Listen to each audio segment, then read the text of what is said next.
Good afternoon, Ka. If you can hear me loud and clear, you let me know, please.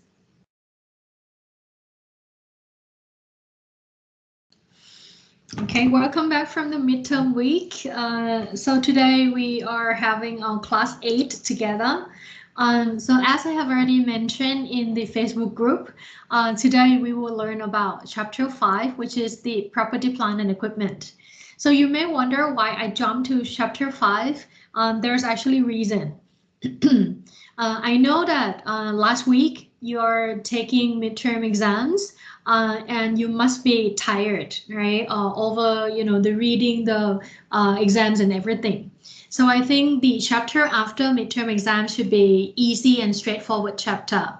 So that's why I take this chapter 5 and then, talk to you about this chapter right after the midterm exam.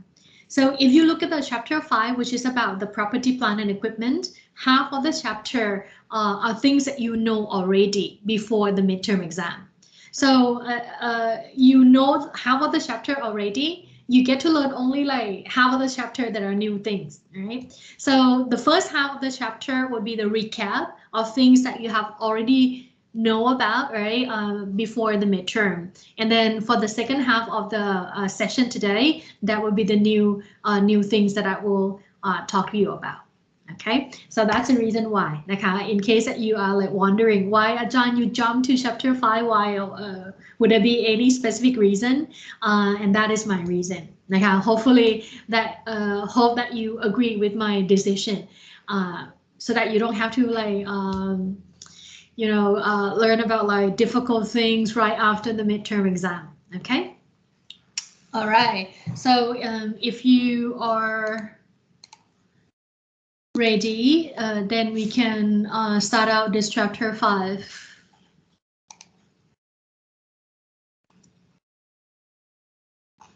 Or see, you haven't started in just yet. So after midterm, usually I will not remind you, to sign in and everything, because I think that you should know the procedure already. So please do so. All right. Yes, so I'm trying. Thank you. Okay, all right. So this is chapter 5, which is about property, plant and equipment. So usually in accounting, we call this as PPE and PPE. And so let me jump to this one. Okay. So in accounting, we call this as PPE. I have PPE, property, plant and equipment. And some of you may wonder, Ajahn, in Thai, how do we call this? So in Thai, we call this as ที่ดินอาคารและอุปกรณ์, right?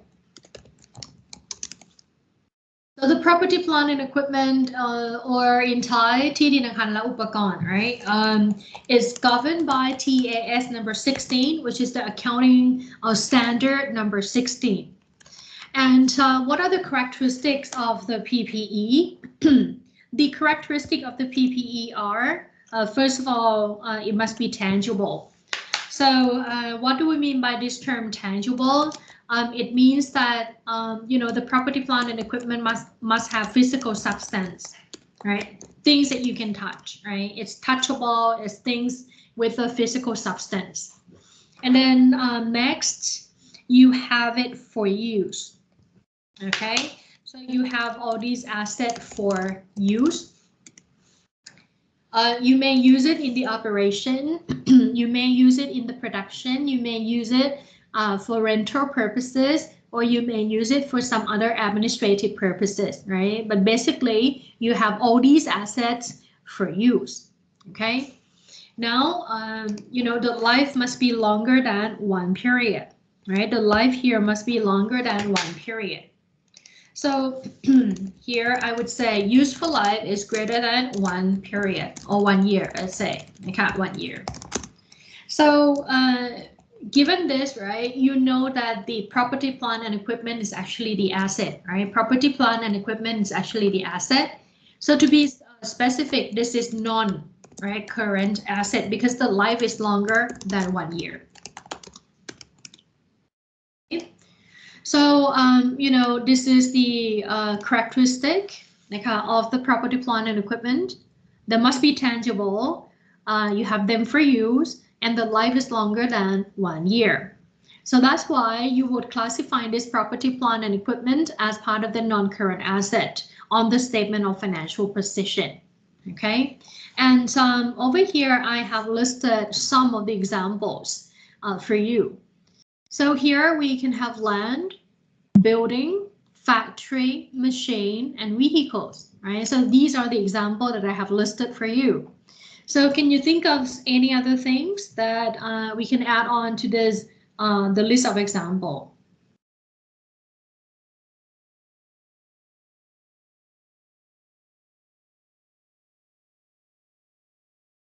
So can you think of any other example?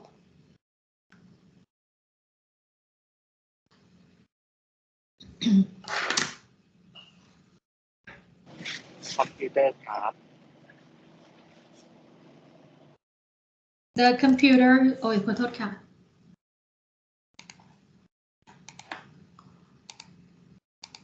Okay, so you said computer. What else? Furniture. What else?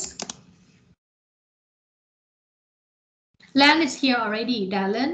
Land is here already. So I'm asking you, what are some other examples that you can think of other than what I have listed here, right? So I have listed land, building, factory, machine, vehicles. So can you think of any other things?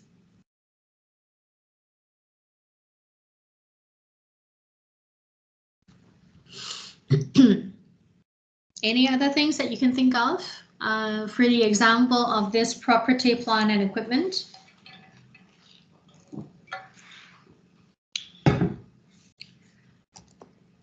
Okay, so it's the right, like the cars, you know, electrical appliances, but it has to be long term,นะคะ. For the appliances, right? That can be example as well. All right. Now, and there are much more like lighting equipment, right? So if you are operating a factory, then you will have like lighting equipment, air conditioning system. All these are part of the you know, PPE, right? Fences, right? Roads. Okay. So all these are basically part of the property, plant, and equipments. Now, what I would do is I will, you know, use this example on the truck and then talk to you about the things that you have to do when you have the property, plant, and equipment according to what required in the accounting standard. But before that, let me address, you know, the special treatments regarding land.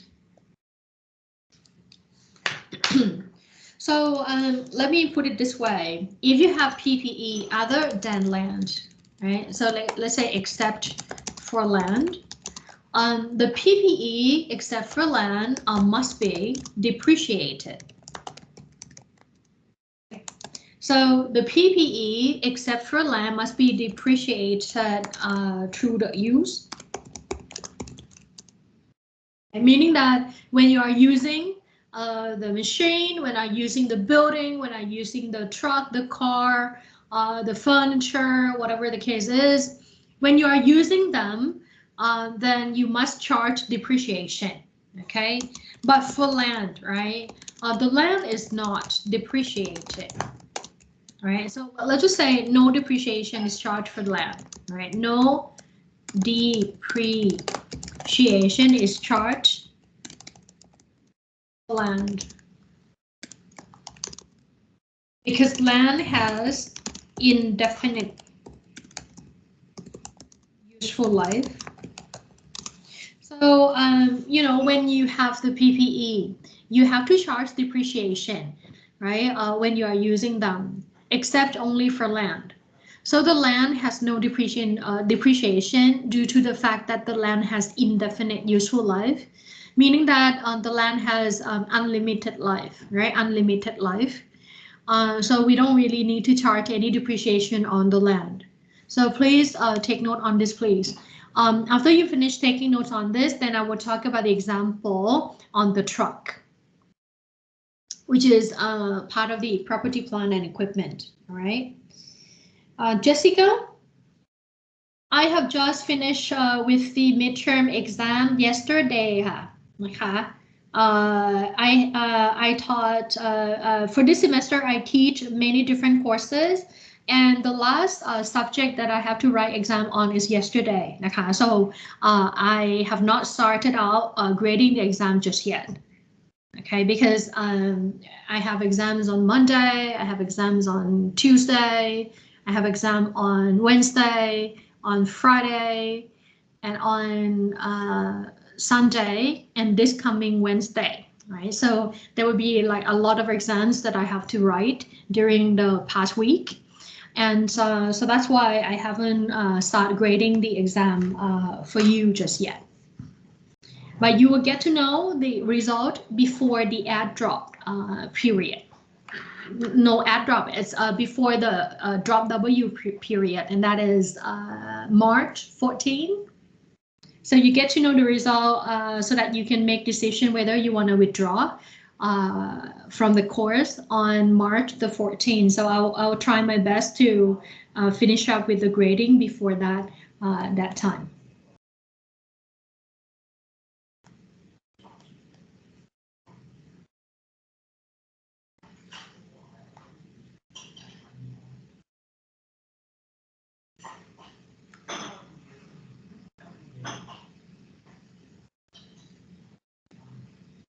คุณปวริษา คุณปวริษา Did you hear what I said? Did you hear what I said? คุณหนูคุณปวริษา do you hear? Did you hear what I said? Did you hear that I have just finished up with the midterm exams on my various different courses yesterday? Yesterday. And you know that when there's like midterm exam, I have to write the exams, right? And I have AC 201. I have the two sections of you, right? On Monday. And then I have another exam on Tuesday, and then I have another exam on Wednesday, and then I have another two sections of my course on Friday, and then I have one last exam yesterday. Did you hear that? That I have no time to grade anything just yet, นะคะ because I have to write the exams for the midterms on my various different courses.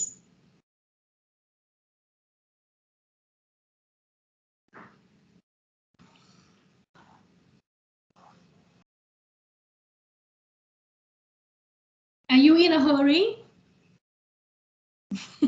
Are you in a hurry? Kuno, are you in a hurry? The first day of drop W is on March the 14th, นะคะ so you get to know the score so that you can make decision before March the 14th. ที่รัก I don't even have time to sleep. ที่รัก so I have to write exam like almost like every day. This is not the only course that I teach.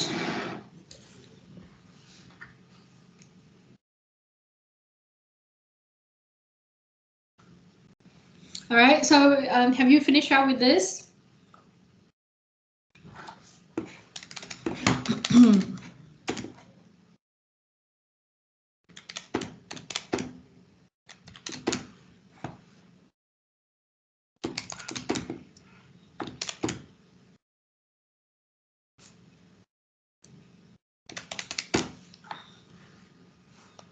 So have you finished up the notes here? Okay, I hope that you finish up with the notes here.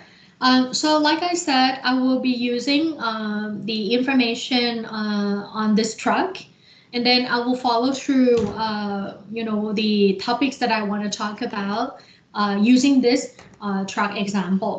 Okay, so over here on Jan the 1st of year 1, okay, on Jan the 1st of year 1, I acquire the truck, meaning I buy the truck, and the cost of the truck is 1.5 million, right? 1.5 million. And, you know, cash is paid in full, right? Cash is paid in full.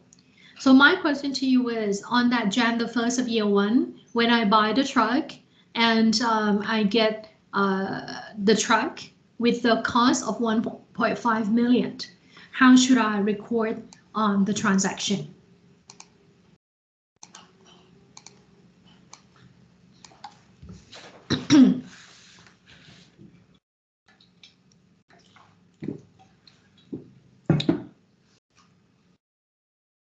So how should I record the transaction?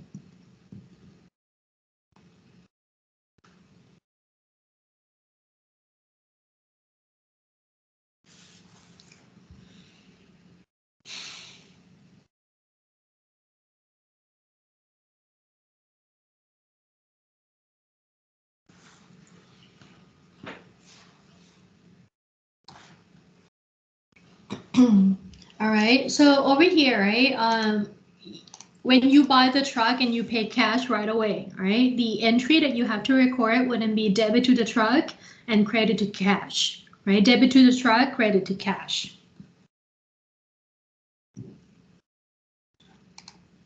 All right, so you may wonder, what do we mean by the term cost, right? What do we mean by the term cost? So everyone look at this, you know, cost, right? Cost. The term cost, what does it mean? The term cost here means the amount of cash or cash equivalent paid, or the fair value of some other consideration given in exchange when you acquire the asset. Like, for example, when you buy the truck, what are the things that you have to give to them so that you get the truck? Here in this case, you pay cash, right? So the value of that cash is actually the cost of the truck.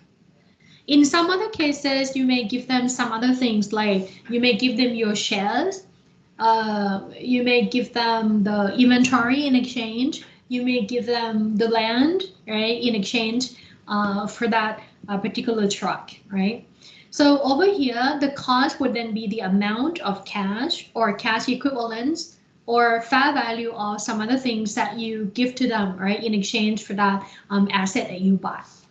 Okay, so here in this case, we pay cash right away, and it's 1.5 million, and that is the value of your truck, right? So this is the cost of the truck that you record at the time of acquisition. So any questions here for the entry?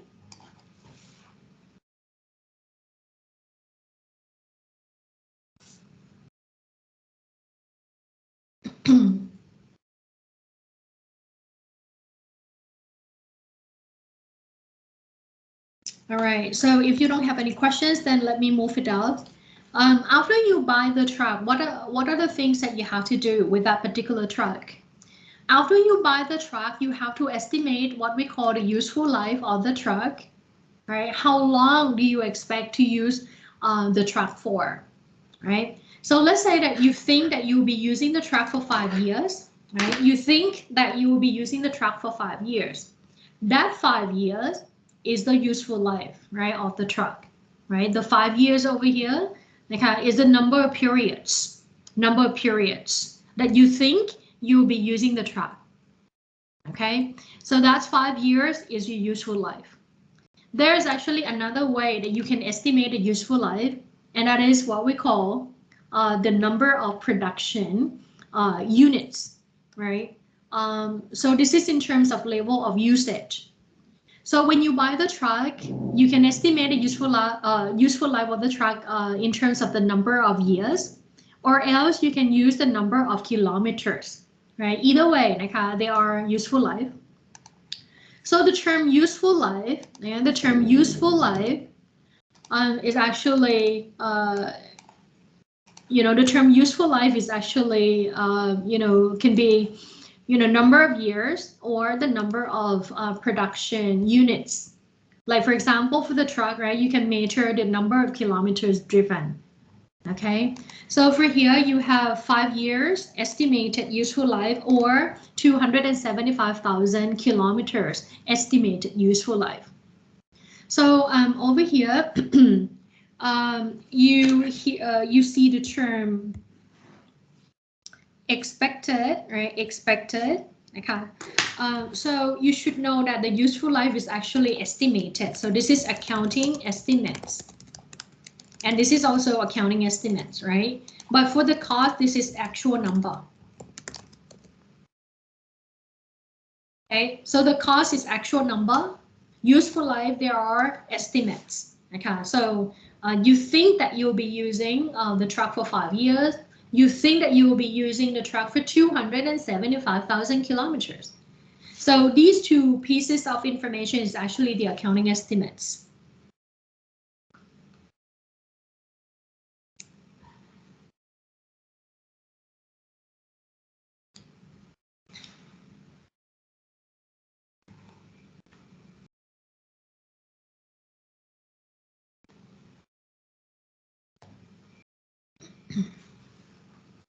All right, now let's continue on.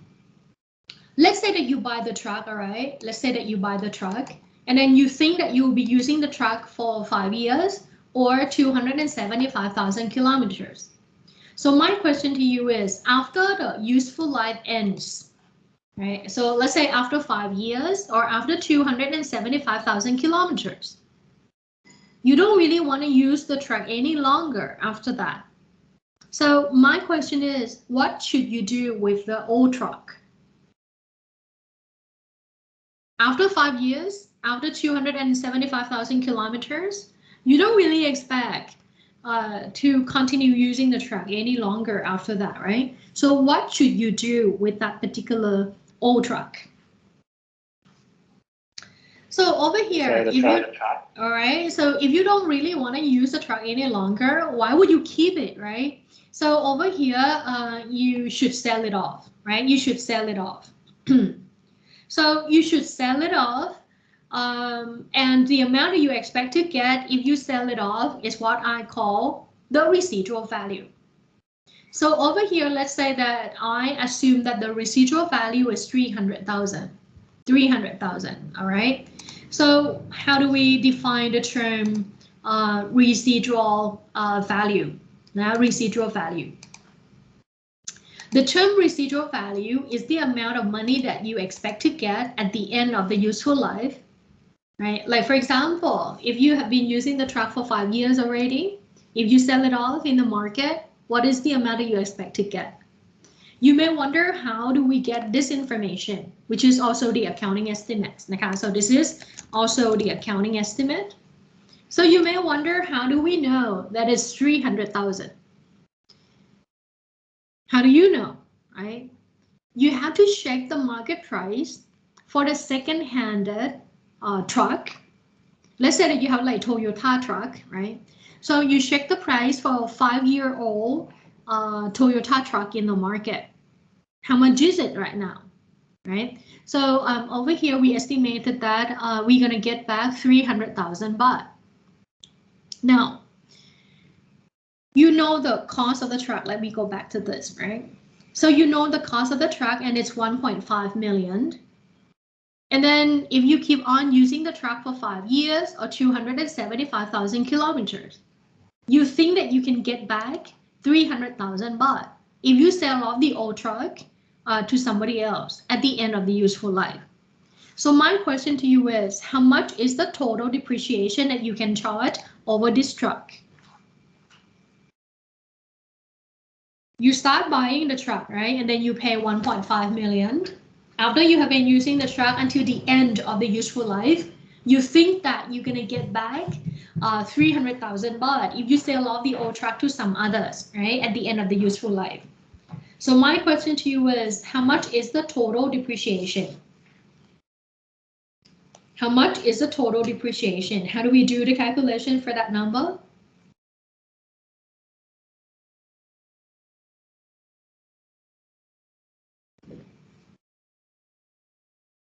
Okay, so the amount here is 1.2 million, right? 1.2 million. So this 1.2 million is what I call depreciable amount, right? Depreciable amount and depreciable amount. So this 1.2 million is actually maximum depreciation, and that can be charged over the life of the asset. That can be charged over the useful life. Okay, so this is actually the maximum amount of depreciation that should be charged over the life of the asset. So you should charge, Kun Supawet, do you have any questions? Kun Supawet, any questions? Oh, no, sorry. All right. Okay. So over here, right, you do the calculation for the depreciable amount, and it's 1.2 million. This 1.2 million is actually the maximum amount of depreciation, maximum amount of depreciation that can be charged over the useful life. Okay. And it's calculated by taking cost minus the residual value, right? Cost minus residual value. Okay, so you take the note on this calculation, please. When you are done, you let me know.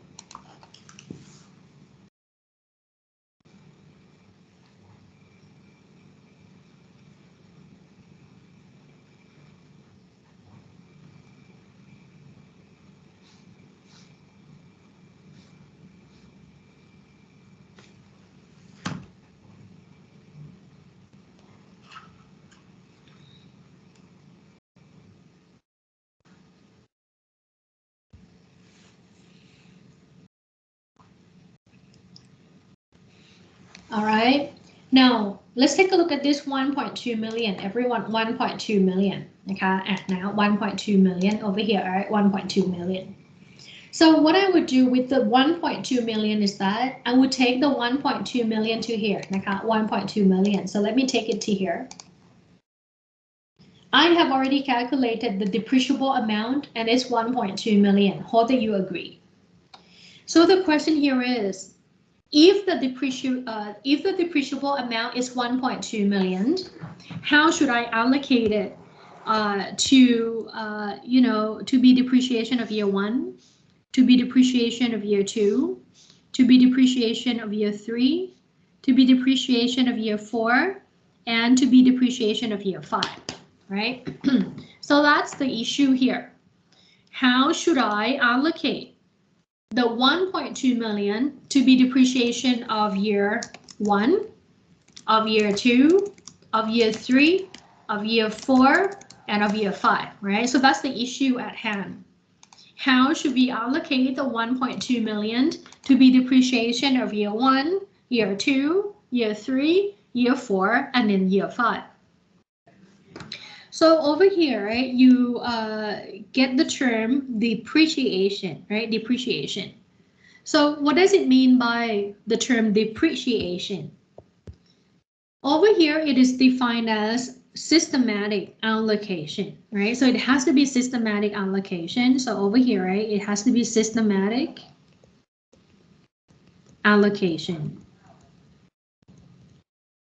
So we have to allocate at 1.2 million to be depreciation expense for year 1, 2, 3, 4, and 5 systematically, right? So it's not random. It has to be a systematic calculation. All right. Now this is this whole process is what I call depreciation, right? Depreciation. Okay. Now, suppose that we know the amount of the depreciation already. How do we record the depreciation? Can anyone give me the entry to record the depreciation? How should I record the depreciation? Give me the entry, please.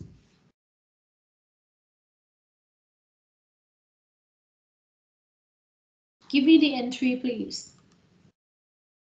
How should I record the depreciation?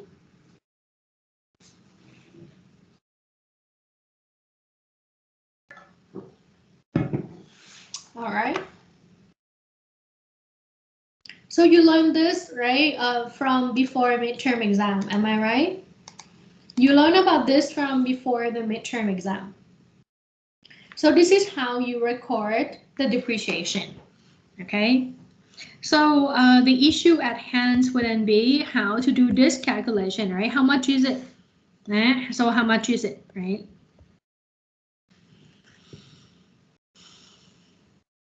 So in this chapter, we get to learn how to do the calculation for the depreciation for each and every year, okay? So this is the entry that you have to record. So the depreciation expense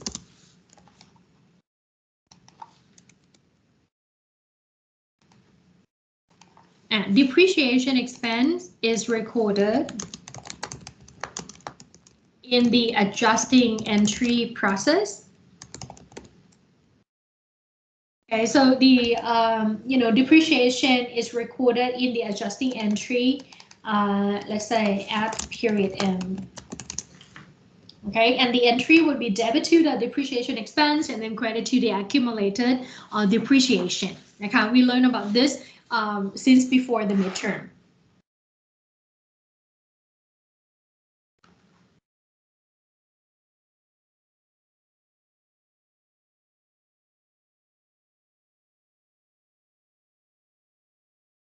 All right, now let's continue on. When you record depreciation here, right? When you record depreciation here, you have to record also the accumulated depreciation. So let's get to know a little bit more about this accumulated depreciation account. This accumulated depreciation is a contra asset, okay? Contra asset account, or it can also be called asset valuation. Okay, contra asset or asset valuation account. So over here, the accumulated depreciation. Let me just put this, calculation for you. So if you want calculation for the carrying amount, right? We have to start out with the cost, then minus that by the accumulated, right? Depreciation, okay? So as you can see over here, you subtract, right? You subtract, okay? So that's why it's called contra, meaning subtraction. So the accumulated depreciation will be subtracted out, right, from the asset to get the carrying amount of the asset. So the contra asset is subtracted, right? Subtracted out from the asset. Okay, so it's a subtraction, right? Subtraction, okay, subtraction. So the normal balance of contra asset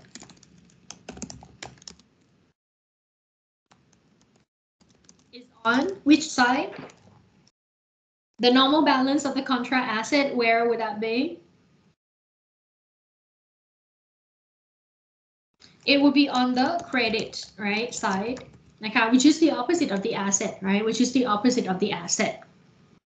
And now you may wonder what could cause the changes, right? What could cause the changes in this account? So let me show you the changes in this particular account.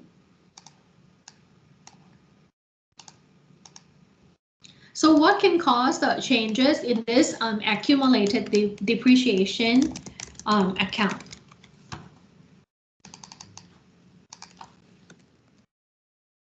So the accumulated depreciation will be increasing when the depreciation expense is charged. Okay, so it will be increasing when the depreciation expense is charged, and it will be decreasing when the asset is sold. Okay, so over here, these are the things that you need to know related to the accumulated depreciation account.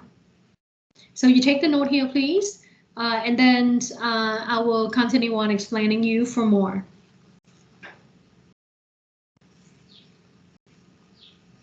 Let me move it up a little bit.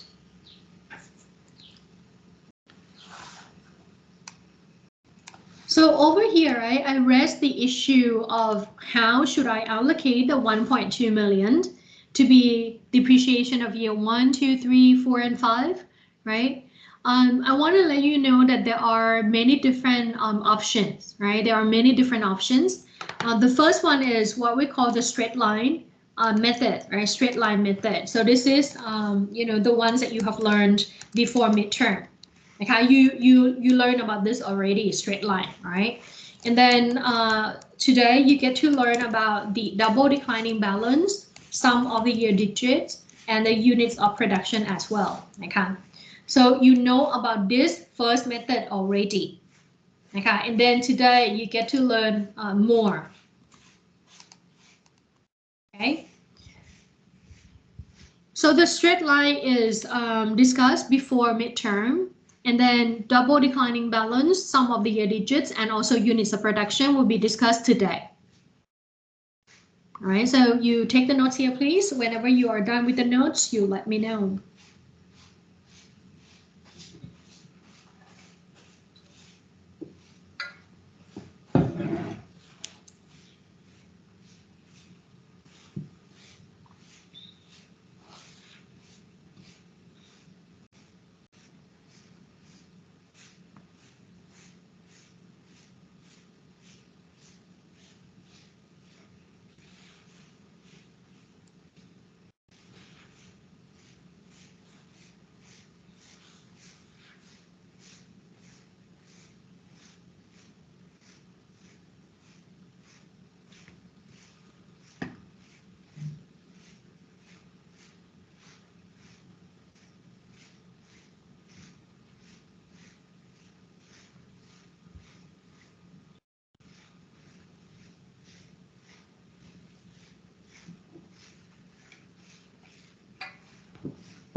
เสร็จไหมคะลูก?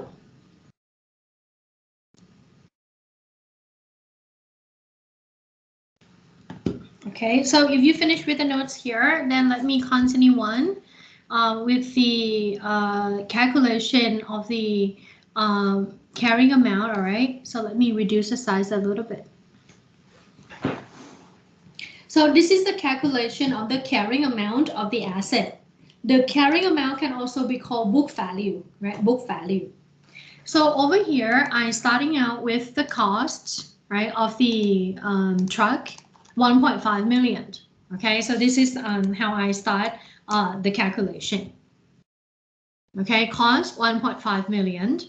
And then when I make use, right, of the truck.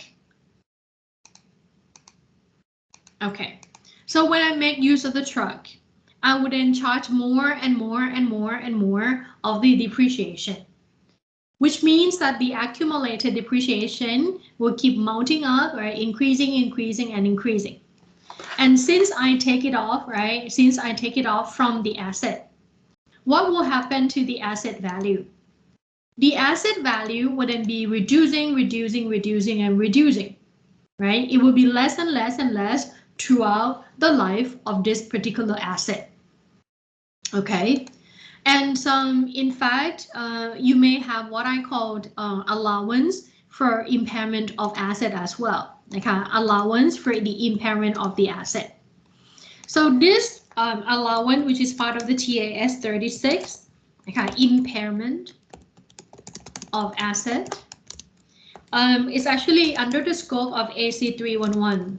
Okay, only for the let's say major and minor. Only AC major and or minor. Okay.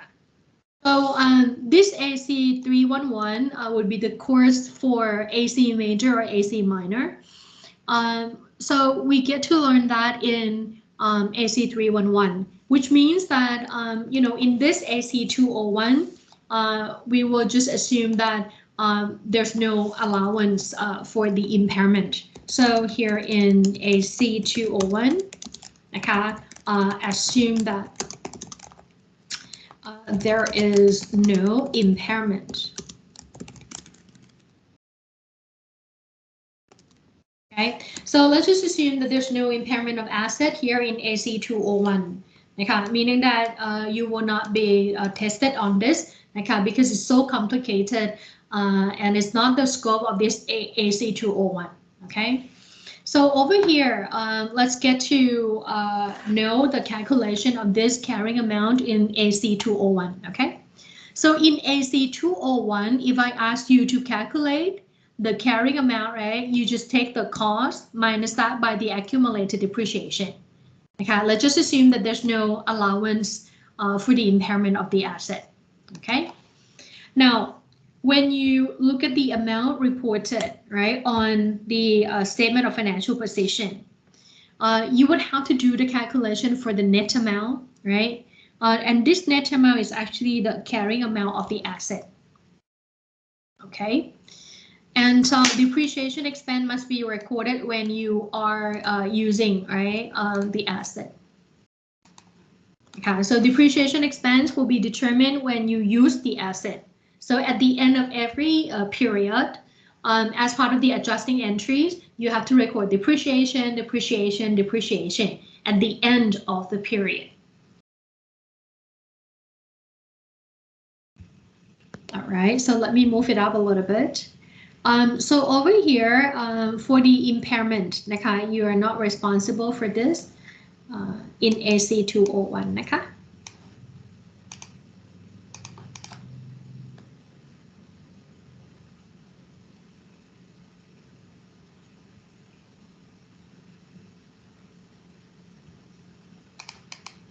Okay. Now, any questions on the calculation of the carrying amount of the asset?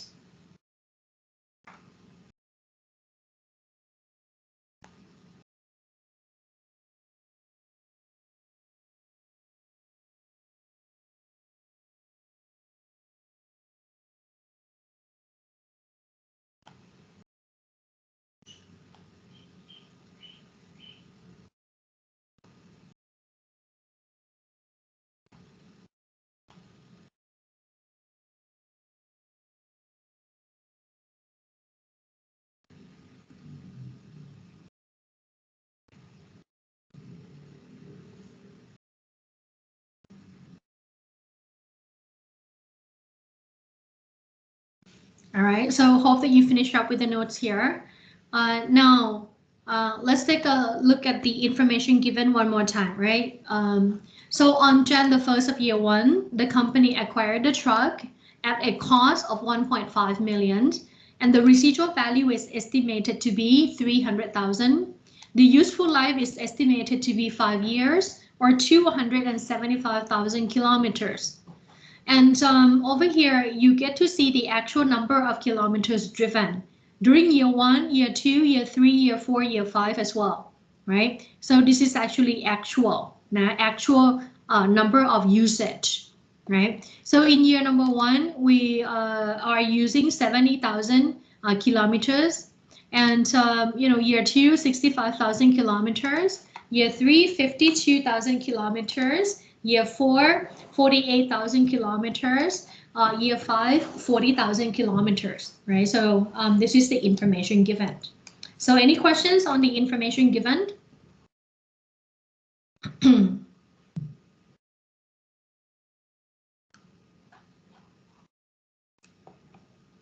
Okay, so if not, then let's continue on. All right. I will starting out with the first method, which is straight line. All right, straight line. Okay, straight line method. Straight line method. How do I do the calculation for the straight line method? You have to starting out with the cost and then minus that by the residual value. So let me ask you, if I take cost, which is 1.5 million, and then minus that by the residual value, which is 300,000, what do I get? Cost minus residual value, what do I get?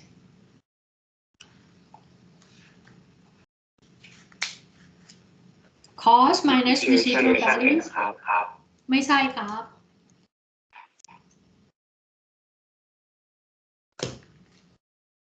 ถ้า expense แปลว่าหนูต้องคำนวณให้เสร็จแล้วถึงจะเป็น expense ถูกไหมคะ I'm asking you about the blue one, the ones in the parentheses here. If I take cost minus residual value, what do I get?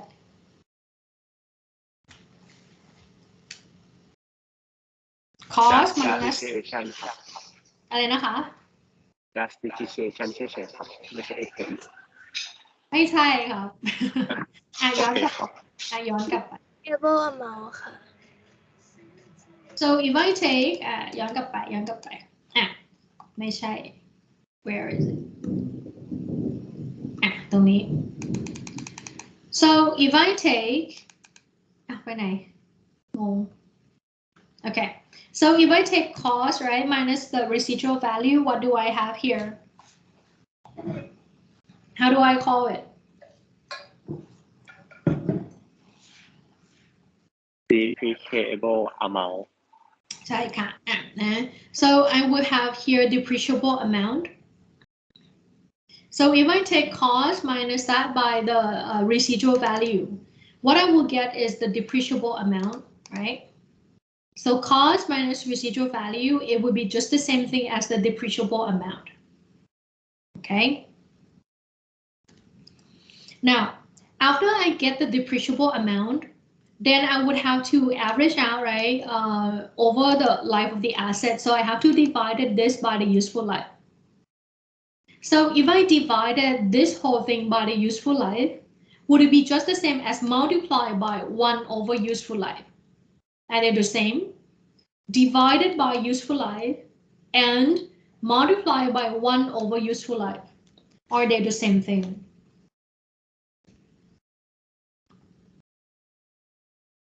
Yes or no? Are they the same? They are, right? They are, right? They are. Okay, so they are just the same thing. Divided by useful life or multiplied by 1 over useful life. And this 1 over useful life is what we call the straight line rate. So over here, right, if n is equal 5 years, right, according to our case, n is equal to 5 years. So how do we do the calculation for the straight line rate? The straight line rate would then be determined by taking 1 over 5 and then multiply that by 100%. นะคะ So it could be determined by taking 1 over 5 and then multiply that by 100%. นะคะ 100%.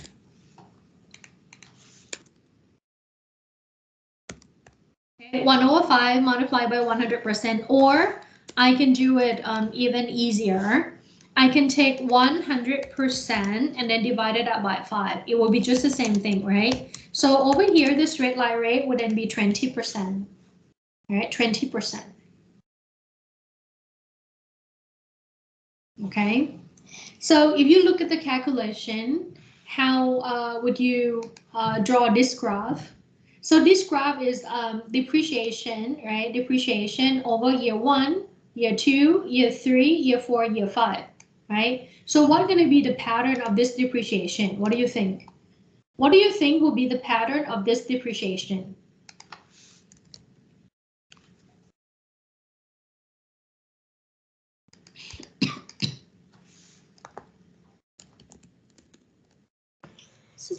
Straight line. Okay, so basically we allocated evenly, right, throughout useful life. So we will allocate, we will allocate the depreciation evenly, right, equally throughout the life of this particular asset. So it's going to be just the same, right, just the same. That's why it's called straight line, right? So that's why it's called straight line, because we allocate the amount evenly throughout the life of the asset.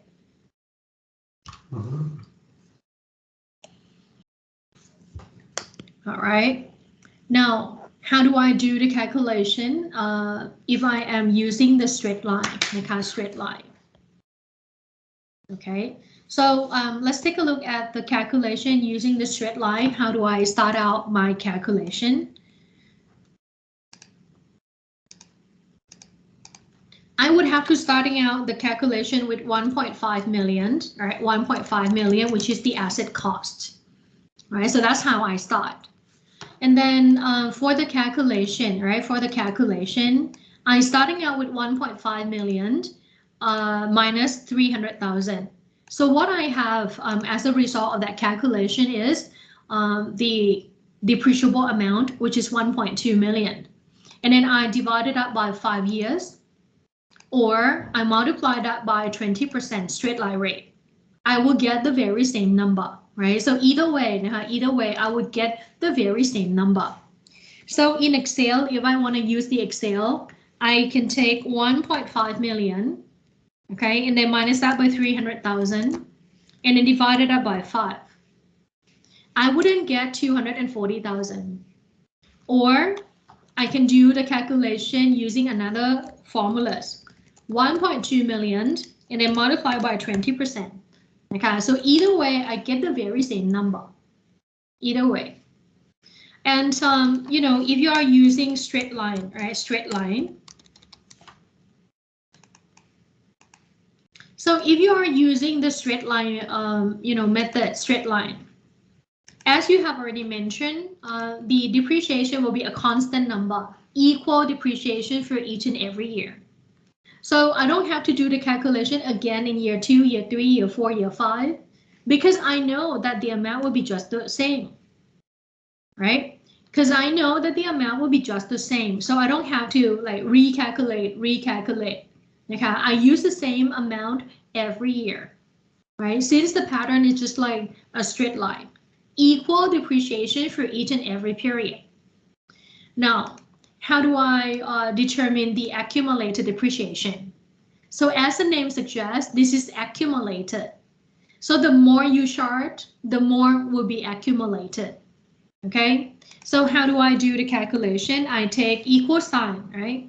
And then I would take the prior year balance of the accumulated depreciation.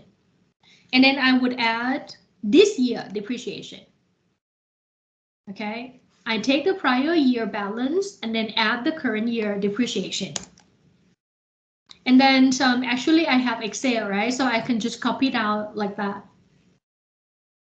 Over here for 480, like how 480, I take again the prior year, right? And then added that to this current year.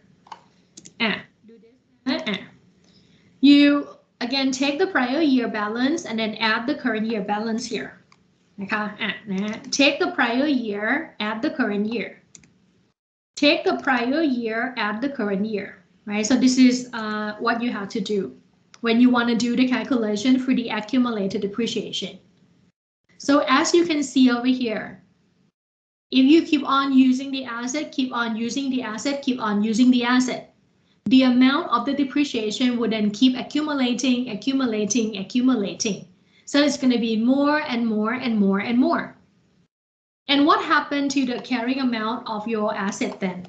The carrying amount, right, is determined by taking the cost and then minus that by the accumulated depreciation. Okay, so if I want to do the calculation over here, right, I take 1.5 million, which is the cost, and then minus that by the 240. Is that right? And then for this, okay, if I want to do the calculation over here, I have to go back to this cost and then minus that by the 4880. Right? And for this, I have to again go back to the cost, right? And then minus it by the 720. Right? So I would have to always go back. See that here? Go back to this 1.5 million and then minus that by 960. So I have to always go back to the cost to start out the calculation. Am I correct?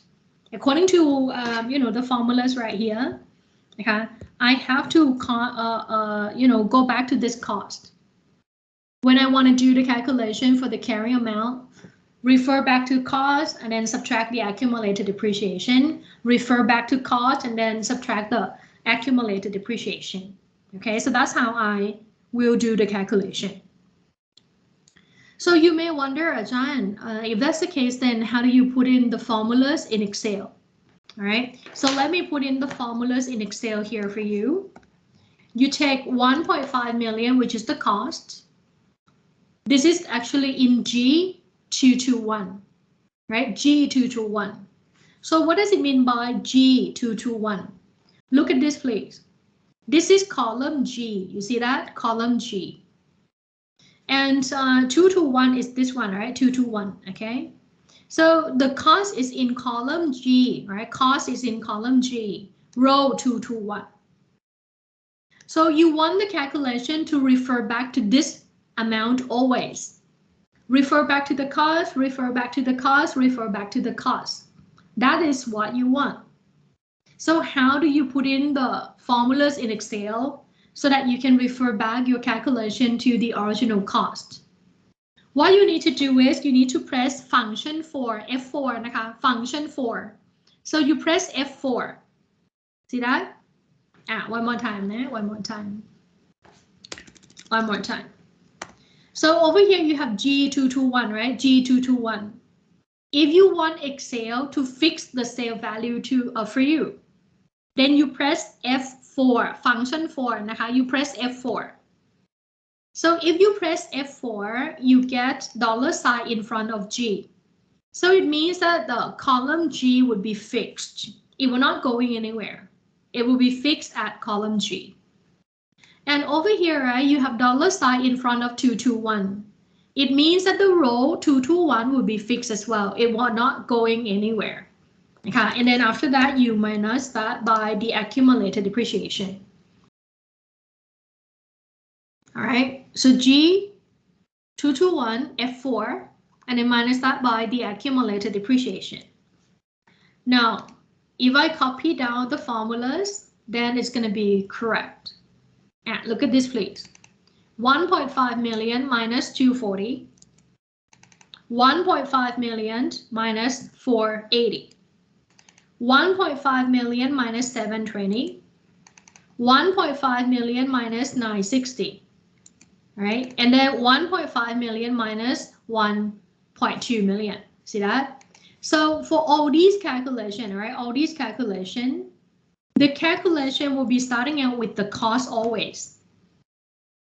Right? So refer back to the cost and then do the calculation, refer back to the cost and then do the calculation. All right, so this is how you put in the formulas in Excel. Actually, you can only need to put in the formula in this one row, right? In this one row. Okay, so after you put in the formula in this row, then you can just copy it out like that. So this is how you use Excel. Okay, now after you are done with the calculation, you have to check your work whether you are doing the calculation correctly or not. So how do you check, right? How do you check? The accumulated depreciation at the end of the life must be equal to depreciable amount. See that? So the accumulated depreciation at the end of the life must be 1.2 million. Must be, and the carrying amount at the end of the life must be equal to residual value. Right, so this is how you check your work. Accumulated depreciation at the end must be the same as the depreciable amount, right? And the carrying amount at the end must be the same as the residual value.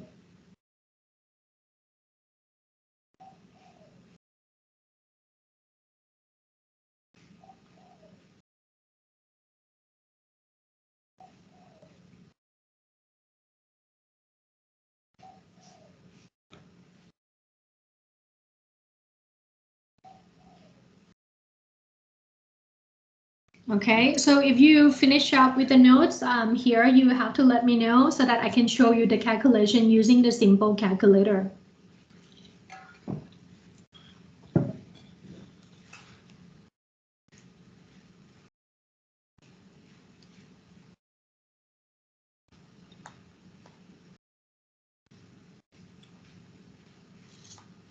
So this is straight line,นะคะ, straight line, eh?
If you finish with this, you let me know now so that I can show you the calculation using the simple calculator.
การค้าอาจารย์ ค่ะ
So have you finished up with the notes here?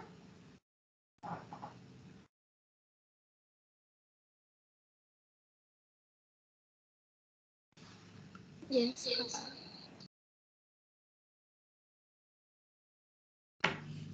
So when you finish up with the notes, please let me know. Otherwise, I will be waiting, no? And then it will delay the time here in class. Okay? You all finish up with the notes? yes ครับ All right. Now, let's take a look at the use of this simple calculator. How do we make use of this simple calculator? We take 1.5 million to the calculator. Okay, we take 1.5 million to the calculator, and then we put it into the M plus. 1.5 million, take it to the M plus. Take it to the M plus. Okay, now minus it by 300,000. Minus 300,000. So here I would then get 1.2 million. 1.2 million. And then after I get 1.2 million, I divided that by 5 years. Divided by 5 years. So I will have here 240,000 to 40. Okay. So if I get the 240,000, that will be depreciation per 1 year. Right? Depreciation per 1 year. So if I want to do the calculation for the carrying amount at the end of year 1, then what I would have to do is this 240,000 is a depreciation for year 1. So when I charge depreciation, the carrying amount would then be reducing, right? So I have to take this 240,000 to the M minus, boom, now M minus. And then if I take this to the M minus already, I press MR. So if I press MR, I wouldn't get 1,260,000. 1,260,000. And then for the second year, right, I know that I don't have to calculate the amount again. The depreciation will be the very same number, right? 240,000. So I take another 240,000 to the M minus. This is the second year. Now take it to the M minus one more time. Boom. And then I press MR, I wouldn't get the carrying amount at the end of year 2. End of year 2. So if I want to continue on the calculation for year 3, then I take 240,000, put it into the M minus one more time. Boom. All right. And then you press MR. Now you get the carrying amount at the end of year 3. All right. So this is how you make use of the simple calculator. All right. Now, if you don't really want to do the calculation year by year, Like for example, in the quiz or in the exam, if I ask you, given the information, how much is the carrying amount at the end of year 3? Suppose that I ask you that, right? So given the information, how much is the carrying amount at the end of year 3? So if that's the case, then how can I shortcut and then, determine this 780? So again, let me take the calculator, clear the memory, MC, and then also AC, okay? So how do I start out the calculation? I would take 1.5 million, put it into the M plus. 1.5 million, put it into the M plus, and then minus that by 300,000 to get the depreciable amount of 1.2 million. And then I divided that by 5 years to get the depreciation per year. Now, if the question asks you the carrying amount after 3 years of use, 3 years, right? 3 years. So can you jump to year 3 right away? The answer is you can. Okay, so everyone look at this, please. This 240,000 is per year, right? Per year, not per year. And if you have been using the asset for 3 years already, then you take this 240 to the M minus for 3 times. Take this to the M minus, boom, and the first time, right? Take this to the M minus, boom, and the second time. Take this to the M minus, boom, and the third time, all right? So you basically put this 240,000 in the M minus for 3 times. And then you press MR, you get the answer right away, right? So you can do this calculation real quick using the simple calculator. All right, so any questions here? Okay, if not, then let me show you the calculation on this as well. Okay, so this is the calculation to get that 20%. Okay, 20%. Yeah, so it's 20% over here. Okay. All right. So do you have any questions for the method number 1? Okay, so before the break, okay, things you have learned already.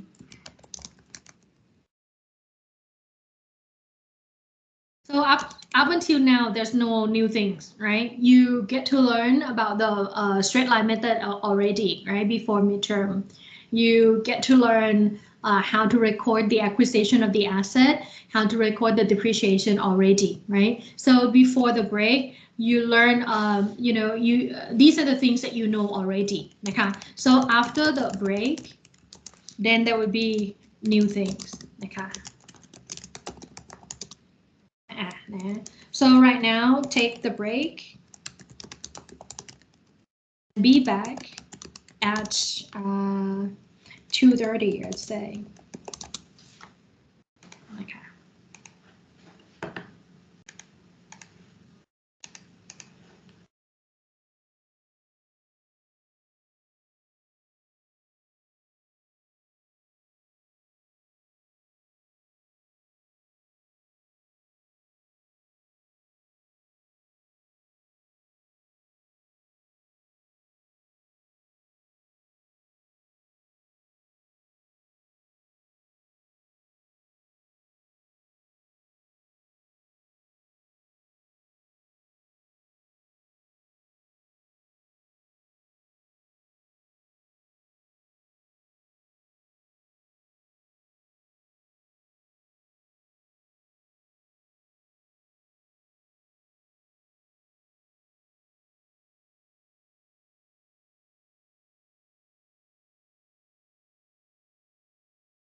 Okay, hi, welcome back from the break. So like I said, after the break, there will be the new methods that we haven't talked about before. So please pay close attention. All right. Now, this second method is called double declining balance, or DDB, double declining balance. So everyone, please look at this. If I take cost minus the accumulated depreciation, what do I get? If I take cost minus that by the accumulated depreciation, what do I get?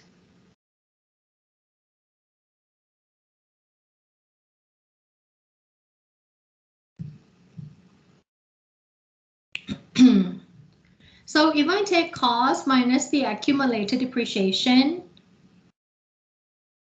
what do I get? Carrying amount. Okay, so I wouldn't get the carrying amount, right, of the asset. And then I have to multiply that by the accelerated rate, which I will talk about in next, all right? Now, let's everyone look at this, the carrying amount first, right? Carrying amount. So let me ask you, what would be the pattern of the carrying amount?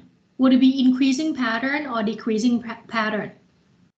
The carrying amount of the asset, would it be increasing pattern, steady pattern, or decreasing pattern? What do you say? Okay, so the carrying amount, right? So it's going to be decreasing pattern. Am I right? Okay. So over here, the carrying amount is a decreasing pattern. Okay.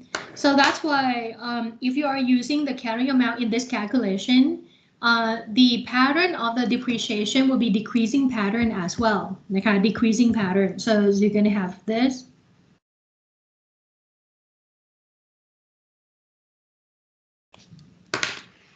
Okay.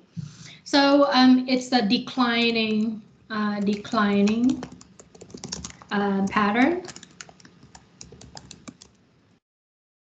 at a accelerated rate of decline.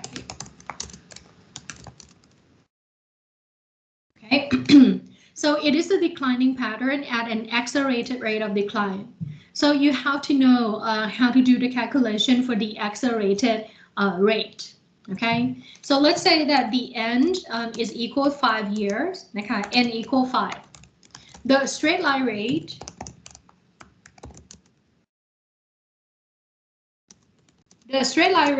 would then be determined by taking 100% divided by 5 years, or we get 20%. All right, we get 20%.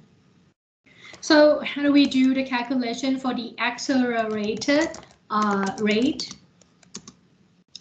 According to the formulas over here, right? The formulas over here, it said it has to be double, right? Double. So what do we mean by the term double here? It means that the accelerated rate will be twice as much as the straight line rate. So it's going to be twice as much as the straight line rate. So over here, you take 2, right? 2, and you multiply that by the 20%. So twice as much as the straight line rate. Here in this case, it's going to be 40%. Okay, 40%.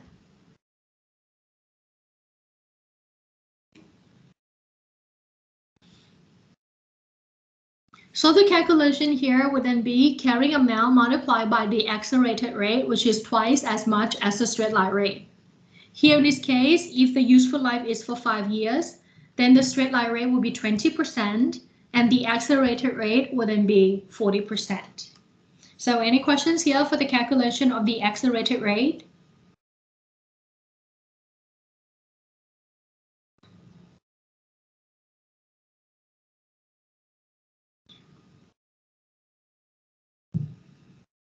Yes, if it's double. If it's double, then it's going to be times 2. If it's double, okay. If it's not double, then it has to be like, for example, other than double, which is the most popular one, we may have, for example, 175% declining balance.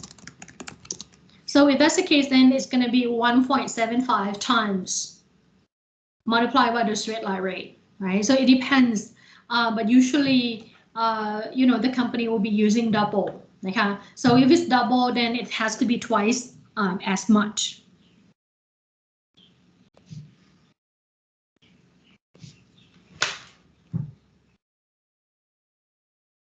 Okay, so if it said double, then it has to be twice as much as the straight line rate.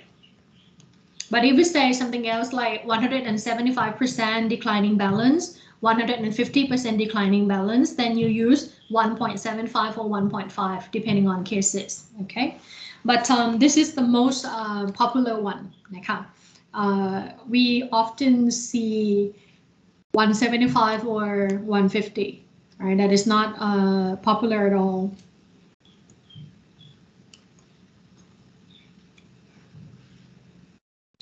All right, finish with the notes here. Okay, so if you finish with the notes, let me elaborate on the calculation of this.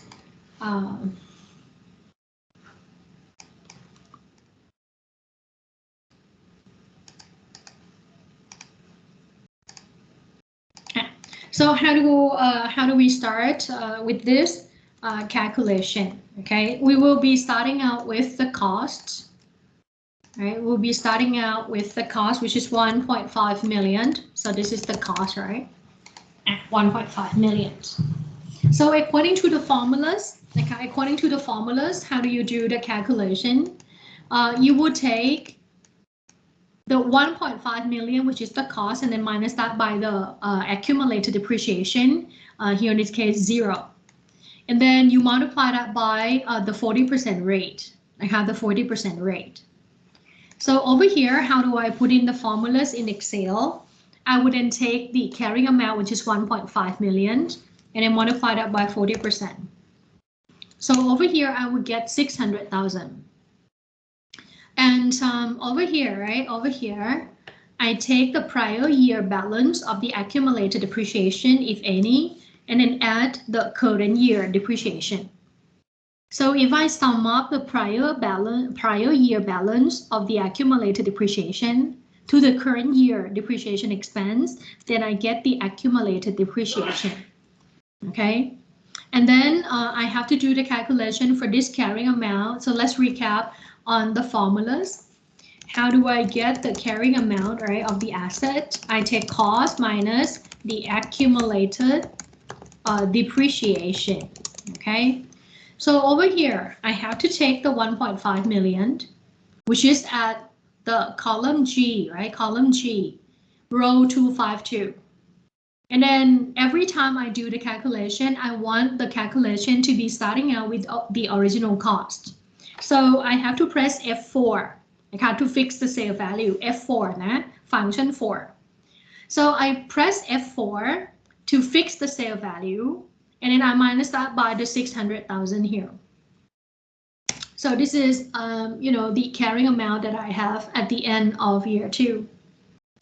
Actually, if I have Excel, I can just copy down the formula just like that. Okay. Now let me show you the calculation over here. Okay.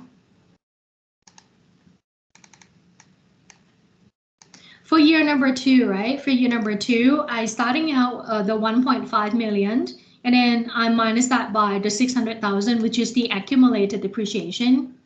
And then I multiply that carrying amount by 40%. And then for year number 3, I do the very same calculation, starting out with the 1.5 million, which is the cost, and then minus that by the residual value of 960,000. And then multiply that again by the 40%. Okay. Look at this year 2, all right, year 2. So I take 900,000, all right, and then multiply that by 40%. For year 3, I take 540,000 and then multiply that by 40%. See that? Okay. So that's how I get all these numbers. But I want you to see the numbers in these 2 years. And I want to ask you whether we do have problems. Do we have problems in the year 4 and in the year number 5? Do we have problem in these 2 years? Do you see that we have problems?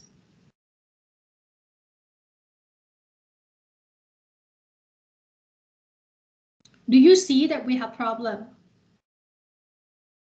If yes, tell me what is the problem. If not, then if you don't see any problem, you let me know as well so that I can give you a little bit of hint. Do you see the problems in year 4 and 5? If yes, what is that problem? If no, then you let me know that I don't see any problem. Then I give you a little bit of hint.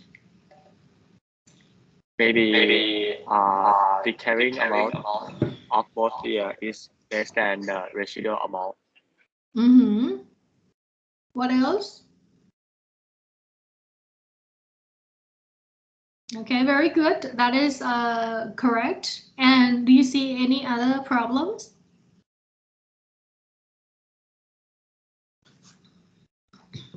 So you say that over here, right? Over here, over here. This is actually less than the carrying amount, right?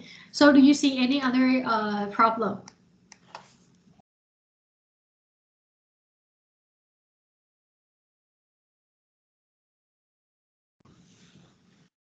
Okay, so the problem number 1, right?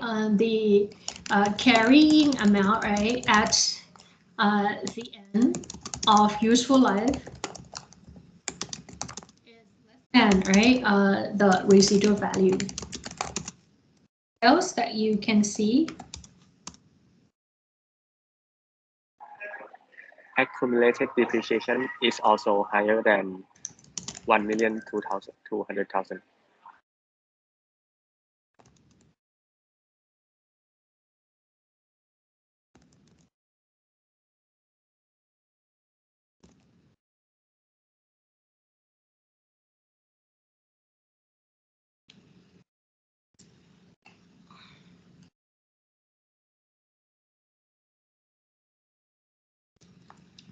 So the accumulated depreciation is more than the depreciable amount.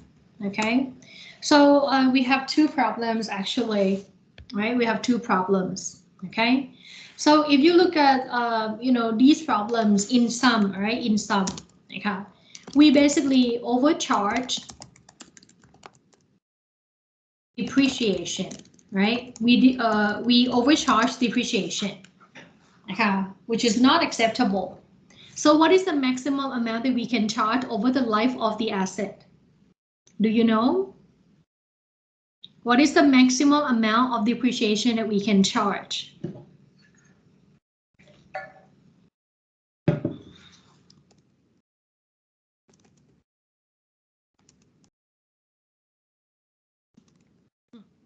What is the maximum amount of depreciation that we can charge for this truck?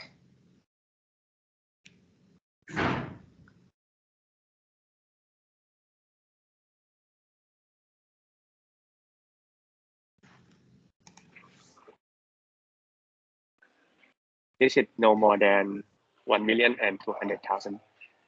Okay, I see you answer already. I am waiting for your friends to say something.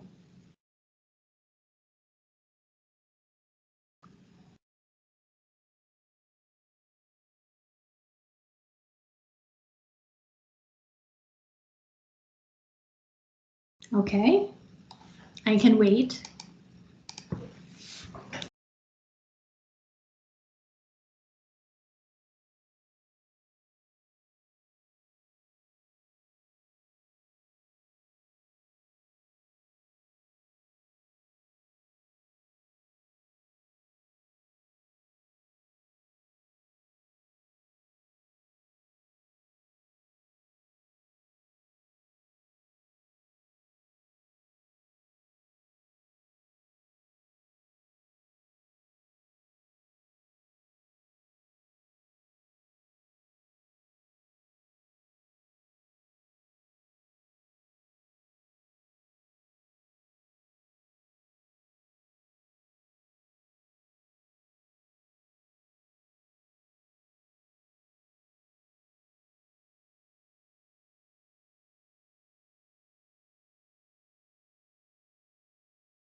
หนู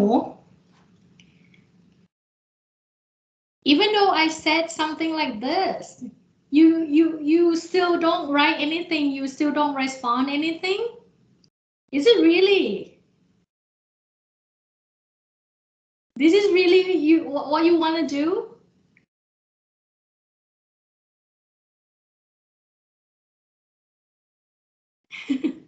เอางี้เหรอคะลูก หนูเอางี้กับครูเหรอคะลูก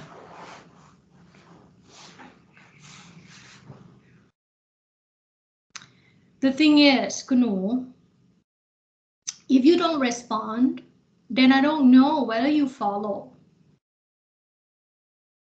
This is a very straightforward chapter, but it can be confusing. So when I ask you whether you see the problem, you would have to identify whether you see the problem. If you don't see the problem, then you have to let me know so that I can pinpoint, the issue for you. Otherwise, when you actually see the exam questions and you don't know that there's problem, so you don't know how to fix that problem, right? So it's a very straightforward chapter, but I can make it difficult as well.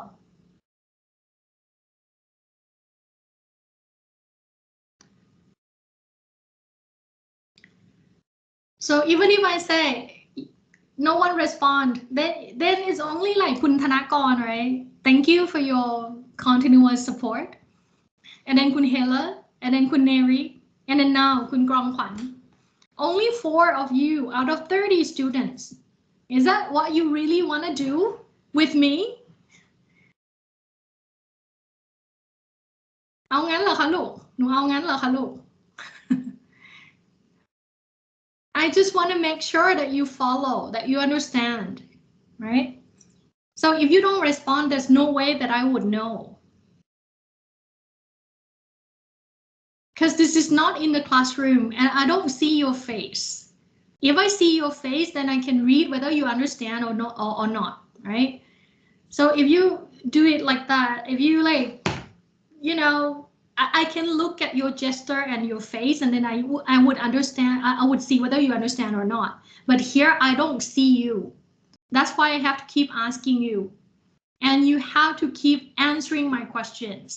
Otherwise, I can just, recording the session and then we don't have to talk. I don't have to ask you anything. Is that what you really want? Now,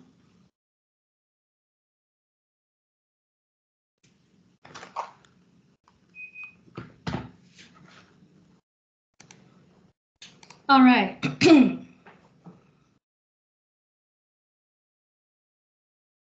Now, if you look at the calculation here, right? If you look at the calculation here, then you will see that we have problem. So if you look at this number,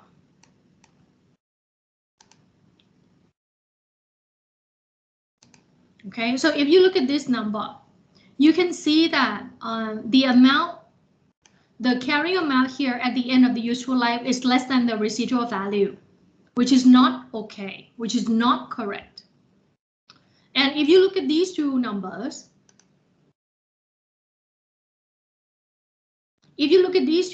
then you would see that the accumulated depreciation at the end of the useful life is greater than the depreciable amount, which is again not okay. So we have problems of overcharging depreciation. So this is the problem, okay? We have problem of overcharging depreciation. So my question to you is, if we say that we overcharge, right? We overcharge depreciation. What is the maximum amount of depreciation that we can charge? How much is it? And how do we determine that amount? The amount is actually 1,200,000. So how do we get this 1,200,000?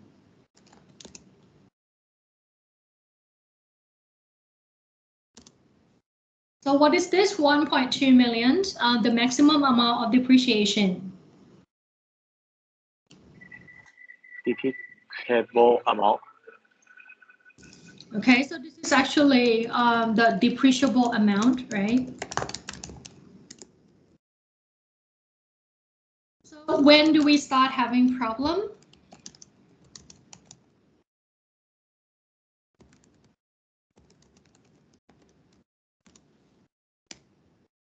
When do we start having problem? Since what year?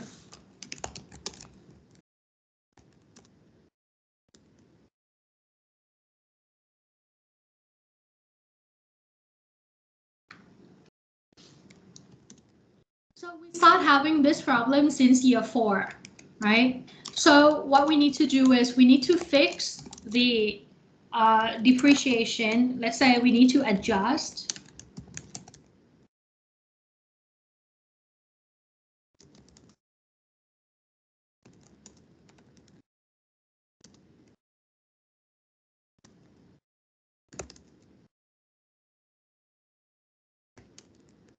Okay, so we see that we start having problems since year 4, right? Meaning that we have to adjust depreciation from year 4 onwards, right? So over here, right, we have 2 remaining years. Okay, we have 2 remaining years, which is year 4 and year 5. 2 remaining years, year 4 and then year 5. Meaning that you cannot use the same calculation. Okay, so let me erase this one, everyone. So you all now can see the problem, is that correct? You all see the problems. Yes, ครับ So now you see the problem. So if you see the problem, we now have to fix the problem together. So how do we fix the problem? Let me ask you. Here is the maximum amount of depreciation, right, that we can charge. Okay, so this is the maximum amount of depreciation that we can charge. Okay, maximum amount of depreciation that we can charge. Up to year 3, we have already charged 1,176,000. So my question to you is, how much more can we charge over year 4 and year 5? The maximum amount, right, is 1.2 million, which is the depreciable amount. But up to year 3, before we having problem, we charged already 1,176,000. So how much more can we charge over the 2 remaining years?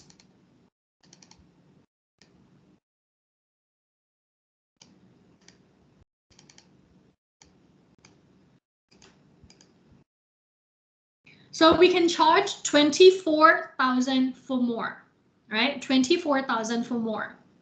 And then what we're going to do is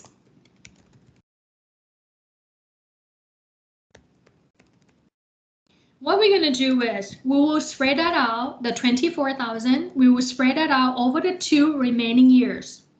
Because we have problems, right, in year 4 and 5. So altogether, we have to spread out the remaining amount over the 2 remaining years.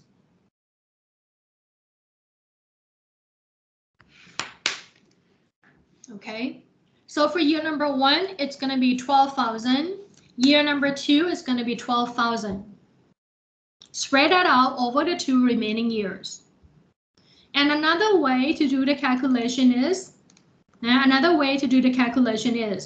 you can also take this 324,000. 324. You can also take this 24,000 and then minus that by 300,000. Okay, and then again divide it out by the 2 remaining years.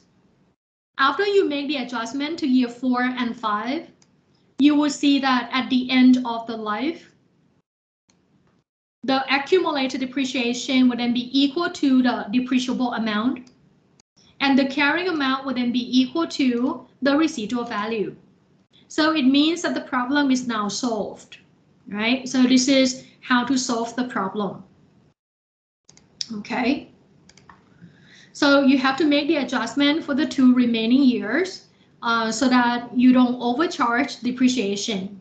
And at the end over here, right, the accumulated depreciation would then be exactly 1.2 million. And the carrying amount would be exactly 300,000. Okay, so now take the note, please. When you finish taking the notes, I will show you how to make use of this simple calculator.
All right.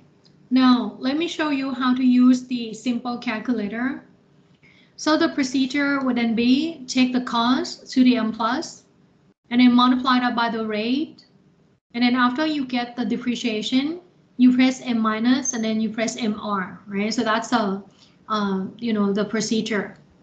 And then after that, you do it another round by multiply that by the rate equal, and then m minus mr, multiply that by the rate m minus mr, right? So keep on doing that until you get the answer.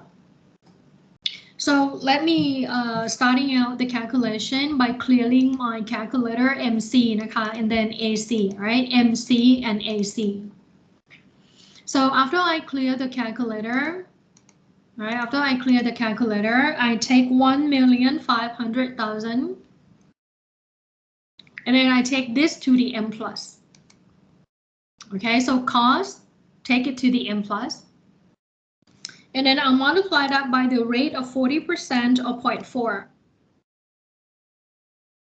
So multiply that by the rate of 40% or 0.4, then I will get 600,000. Okay, 600,000. So after I get the 600,000, I take it to the m minus. Why? Because this 600,000 is actually the depreciation. Depreciation. So I take it to the m minus here. And then I press MR. So if I press MR, I wouldn't get 900,000, right? 900,000. And then I finish up with this first period. I would then again have to continue on with the second period. So I'll multiply this by the rate. So multiply by the 40% rate or the 0.4. So after I multiply this by the rate, then I get 360,000. This 360,000 is a depreciation for year 2. So I would take this 360,000 to the m minus. Because it's a depreciation, it will cause the carrying amount to be decreasing. And then I press MR. Then I will get 540,000. 540,000. Meaning that I'm done with year number 2. And then I continue on with another loop, right, for year 3. So again, multiply by the rate, m minus mr, right? So multiply by 40% of 0.4, I would then get 216,000.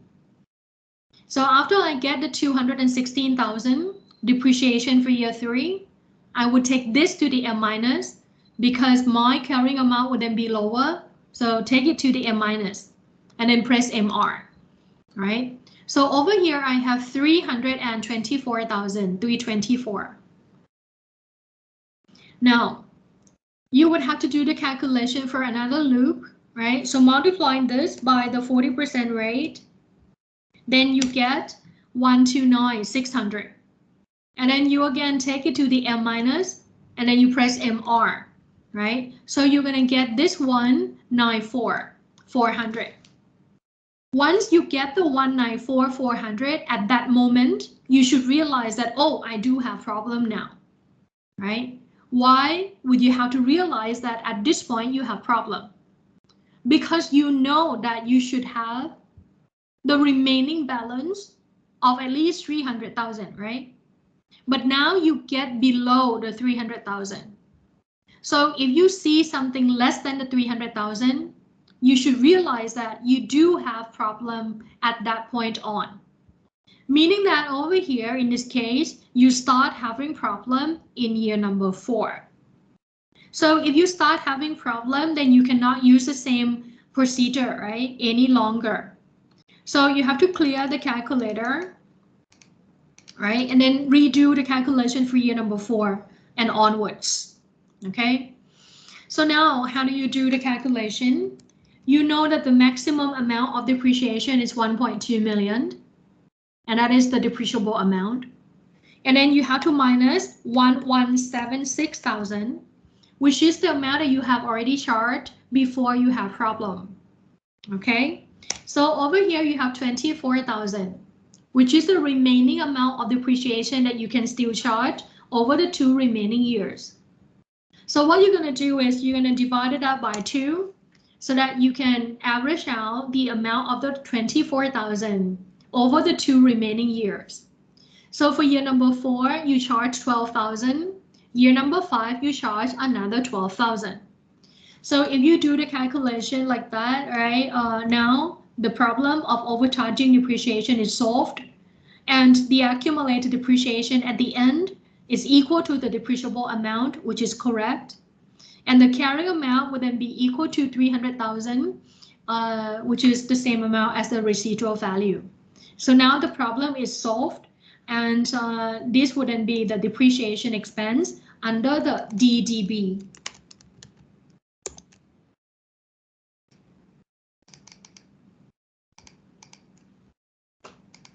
Okay, under DDB. So any questions here for the DDB?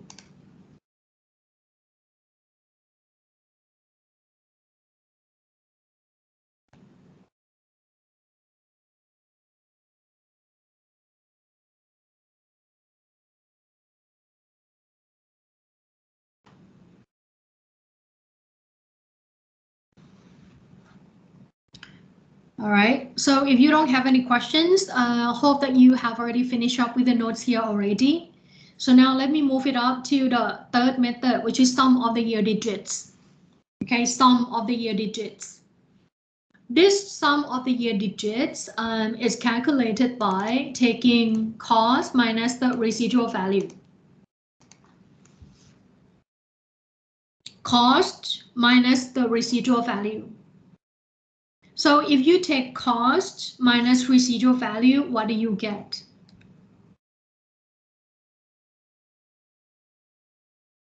If you take cost minus the residual value, you're going to get the depreciable amount. Okay, and then under the sum of the year digit, which is what we call SYD, you would have to multiply that by the SYD fraction. The SYD fraction. So you may wonder, how do we do the calculation for the SYD fraction? So let me take the note over here, right? SYD fraction. How do we do the calculation for the SYD fraction? That would be, you know, numerator and denominator, right? Numerator and denominator, okay? Numerator and denominator. So this is numerator, the top part, right? Numerator. And this is denominator. Denominator, okay? So for the top part, all right, what is it? It is the remaining useful life at the beginning of the period. So it is a remaining useful life at the beginning of the period. And then for the denominator, right, it's SYD. All right, for the denominator, that is SYD, which is sum of the year digits. So over here, let's say that the N is equal to 5 years. N is equal to 5 years. SYD would then be calculated by taking year 1, added that to year 2, added that to year 3, added that to year 4, and then added that to year 5. Why so? It is because this is sum of the year's digits. So you have year 1, year 2, year 3, year 4, year 5, and then you sum them up. So all in all, you get 15. There's another way that you can do the calculation for this SYD. You can also take the N, which is the number of years, right, in a useful life, and then multiply that by N plus 1. N times N plus 1, and then divide that whole thing by 2. Okay, N times N plus 1, divided that whole thing by 2. So here in this case, the life is 5 years, right? 5 years. So you multiply that by 6 years, which is n plus 1, and then divide it out by 2. So if you look at the calculation here, you're going to see that the amount is, right? The amount is 15. Right? So either way, right? Either way, you're going to get the very same number, right? Either way. You can take the 1 plus the 2 plus the 3 plus the 4 plus the 5, or you can take n times n plus 1 and then divide that whole thing by 2. Okay, so the result will be just the same. So this is SYD, right? SYD.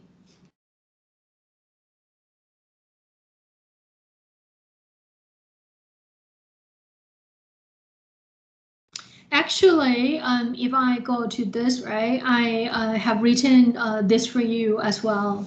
So you can then take a look.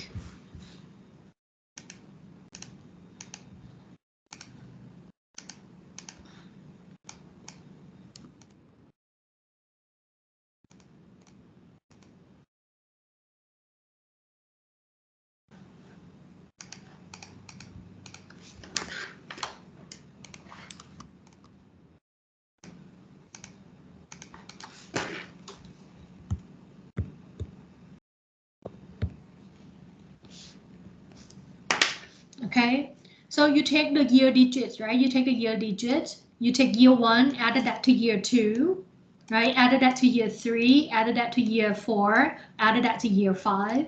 Then you're going to get the 15, which is SYD. Okay, sum of the year digits. Or you take 5, multiply that by 5 plus 1, which is 6, and then divide that whole thing by 2. And you get 15 as well. So either way, you're going to get the very same number. This is OR, right? OR.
Okay, so hopefully you finish up with the notes here already. So let me go back to this. Now, if you look at the pattern, right? If you look at the pattern of this, let me ask you about the remaining life, right? Remaining life. So if you determine the remaining life, would it be the increasing pattern or decreasing pattern or steady pattern? What do you say? Remaining life.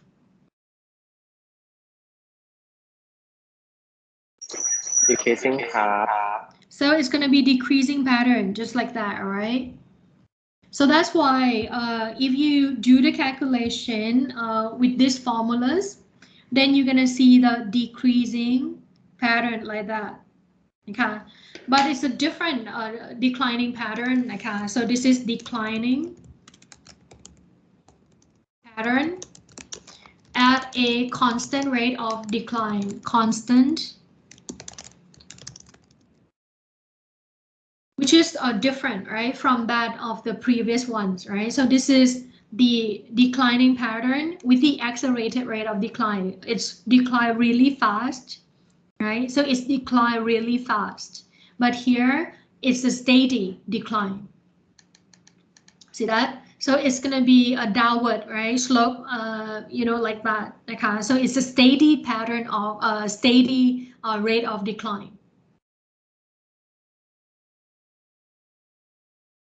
So this is a declining pattern at a constant rate of decline. Now, let me show you the calculation of this method.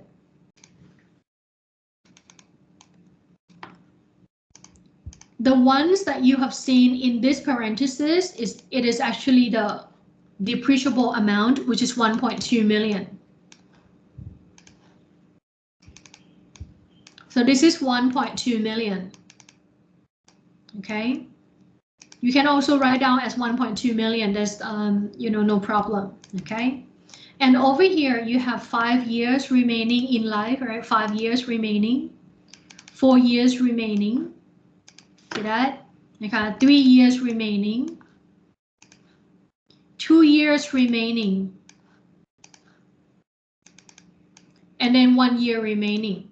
Yeah, so this is the remaining life. Remaining life.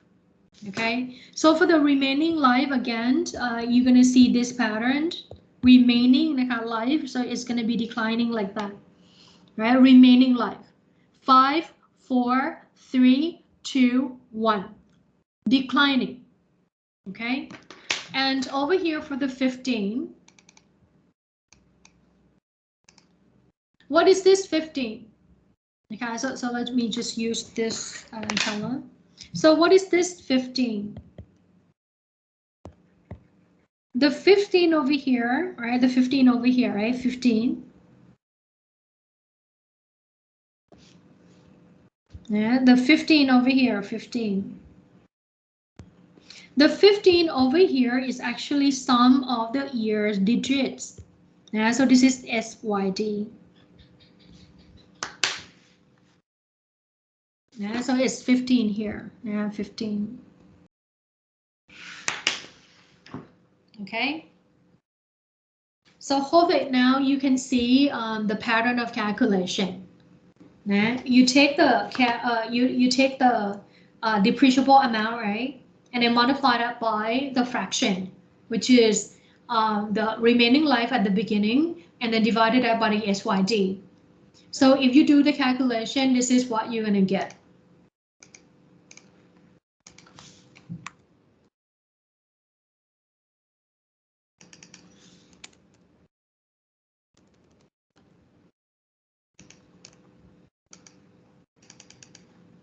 Okay, so if you do the calculation, this is what you're gonna get at the end of that calculation. So again, you have to make sure that the accumulated depreciation at the end of the life is equal to the depreciable amount. And the residual value here will be the same as the carrying amount at the end of the life. Okay, so this is sum of the year digits. You take the note, please, and then when you are done, I will show you how to use the simple calculator.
All right, now let me show you how to use the simple calculator to address, the calculation under this sum of the year digits. So here I take 1.5 million, right? I take 1.5 million to the m plus. 1.5 million to the m plus, okay? And then minus that by 300,000, I would then get 1.2 million, which is a depreciable amount. And then after I get the depreciable amount, I would then start the calculation of the depreciation for year one by multiplying this by 5 over 15. 5 over 15. So if I multiply that by 5 over 15, I would then get 400,000. After I get the 400,000, this is the depreciation, right? So if the depreciation is charged, what will happen to the carrying amount? The carrying amount would then be reducing. So I have to take this 400,000 to the m minus. Okay, so let's do that. Put it to the m minus, then you press MR. So after you press MR, you're going to get 1.1 million, which is this carrying amount at the end of year one. Now for year number two, you take 1.2 million, which is the depreciable amount, and then multiply that by 4 over 15. So if you multiply that by 4 over 15, then you're going to get 320,000. 320. So after you get the 320,000, you take it to the m minus, and then you press MR. Now you're going to get 780,000, which is the carrying amount at the end of year two. Now for year number three, right? I take 1.2 million, which is the depreciable amount, multiply that by 3 divided by 15. I would then get 240,000. After I get the 240,000, which is the depreciation for year three, then I take it to the m minus, and then I press MR. I get here 540,000, which is the carrying amount at the end of year three. And then I keep on the calculation to year number four. 1.2 million multiplied by 2 over 15. So now I have 160,000. The 160,000 is the depreciation for year number four. And then for this year number four, I would then take it to the m minus and then press MR. So if I press MR, I would then get 380,000. 380. And then one last year, 1.2 million multiplied by 1 divided by 15. So one last year, the amount of the depreciation is 80,000. This 80,000 would then be taken to the m minus, and then I press MR. I get 300,000, which is correct, right? Okay, so this is how you make use of the simple calculator.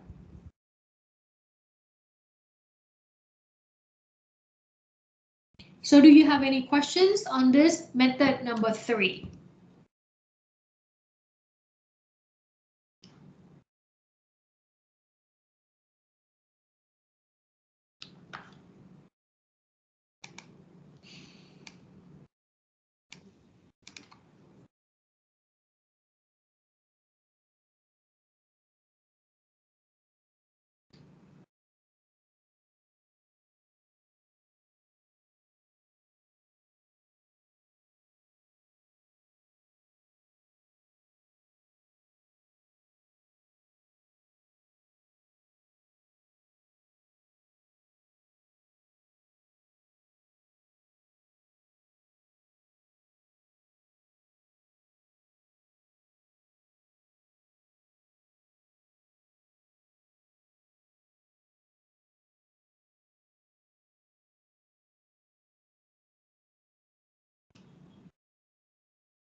So do you have any questions on this method number 3?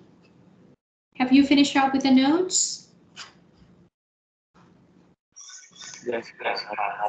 Okay, all right. So one last method, which is the units of production. Okay. So for this unit of production, we usually call this as UOP, units of production. U, which is unit, O, which is of, and then production. UOP. So what you're going to do is you're going to take the actual level of usage. Actual level of usage, right? So that's the starting point. How do you know the actual level of usage? The thing is, the company must have the logbook, right? Logbook of how many kilometers they are using the truck for during this year. So there will have to be like logbook recording, the kilometers driven. And according to the information given, everyone go back to this information given, please. So if you go back to the information given, you would see that you are given with this actual level of usage, right? Sorry.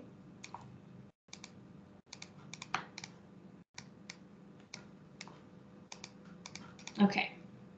So if you look at the information given here, you are given with the actual level of usage. So these are actual, right? These are actual number.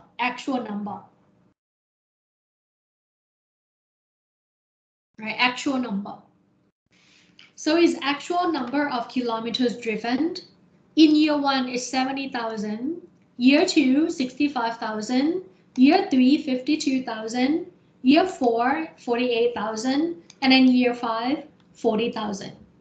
So what I would do is I would take the information given from here to here.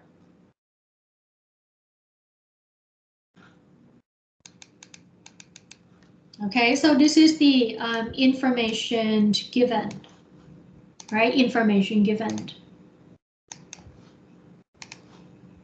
So this is actual, actual usage.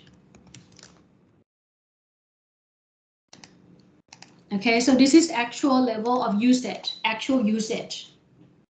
And then after I get the actual usage, I would have to multiply that by the rate per 1 unit, right? Rate per 1 unit, meaning that it's the rate per 1 kilometers, right? Rate per 1 kilometers. Let me take the color.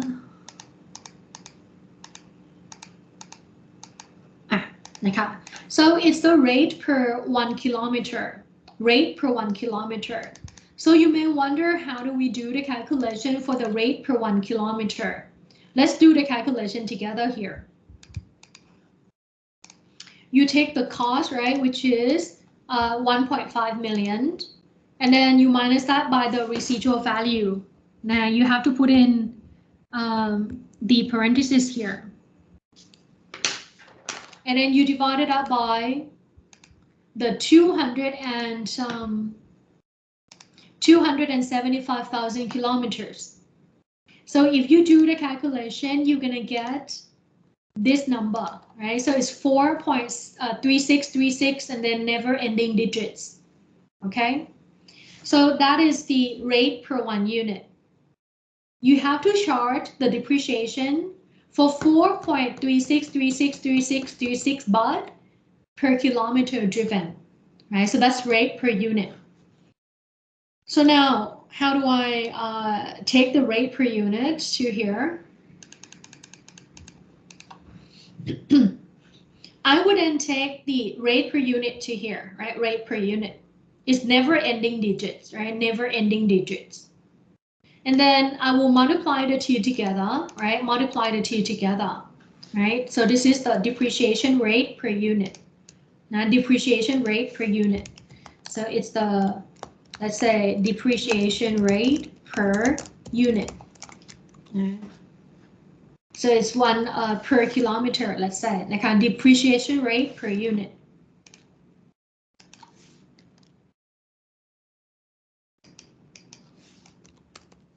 Depreciation rate per unit.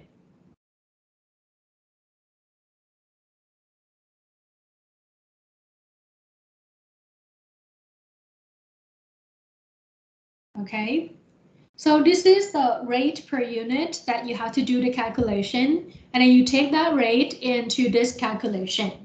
So everyone please take the calculator and then do the calculation together with me here.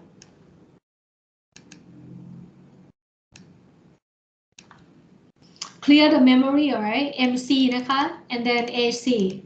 MC, AC. All right, so clear the memory and everything. Let's do the calculation together. I take 1.5 million, minus that by 300,000. So I get 1.2 million depreciable amount. Okay, and then divided out by 275,000 kilometers. So I'm gonna get 4.363636 and never ending digits. This is the rate per 1 kilometer driven, meaning that if I drive the truck for 1 kilo, right, 1 kilometer, then I have to charge depreciation for 4 baht something.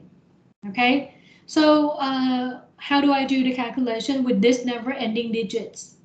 I would have to take this to the m plus. So let's take this rate to the m plus. The rate is taken to the m plus. Okay, rate is taken to the m plus. Now, I can then start out the calculation by taking 70,000. Okay, so let me take the 70,000, which is the actual kilometers driven in year 1, all right? So 70,000 is the actual kilometer driven in year 1. And then I will multiply that by the MR. 70,000 multiplied by MR. 70,000 multiplied by MR. Then I'm going to get 305,455, which is the depreciation for year 1. 305,455. So this is a depreciation for year 1. Hope that you get the very same number. If not, you let me know. If you get the very same number, then that's okay. But if not, you have to let me know so that I can fix the problem for you.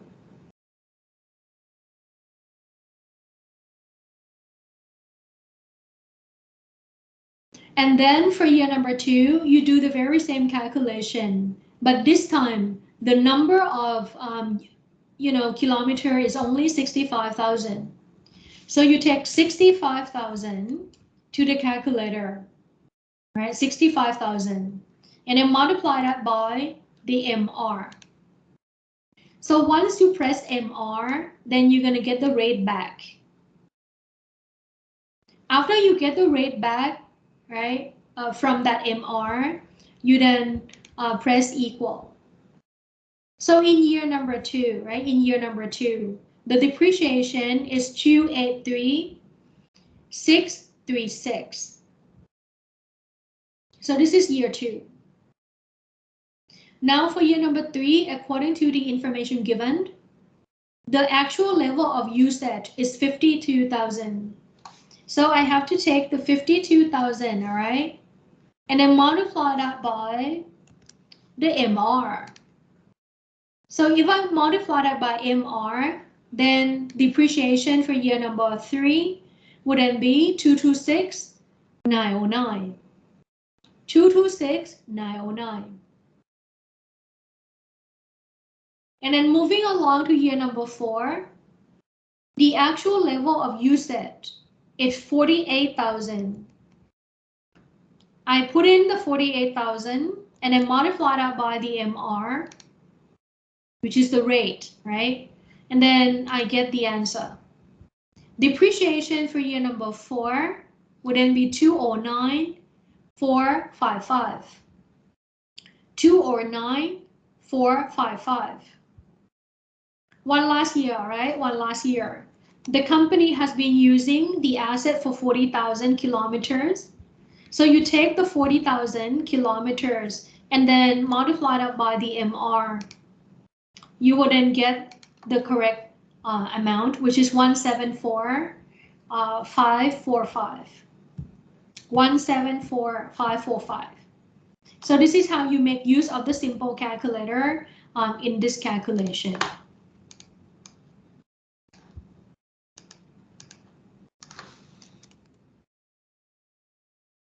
If you check the calculation, you will see that at the end of the useful life, the accumulated depreciation will be 1.2 million, which is equal to the depreciable amount.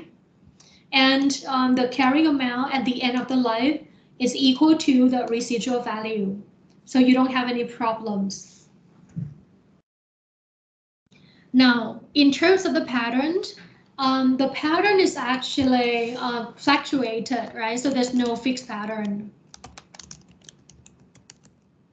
And no fixed pattern. It actually depends on actual level of usage. So there's no fixed pattern. There's no like declining or increasing, decreasing or anything. So it actually depends, which means that in the year that you are using a lot of asset, then you charge a lot more. And then in some later years, suppose that you use less, then you charge less. So there's no like fixed pattern of any kind. Okay, so it depends on the level of the actual usage. So now, could you please take the note here? If you have any questions, you let me know.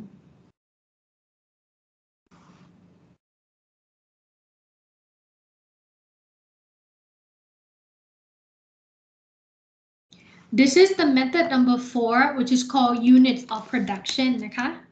Unit of production.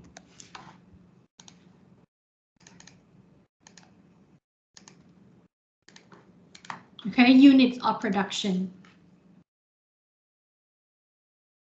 If you have any questions, please let me know. You can type in the questions or turning on your microphone, whichever you think it's more comfortable to you.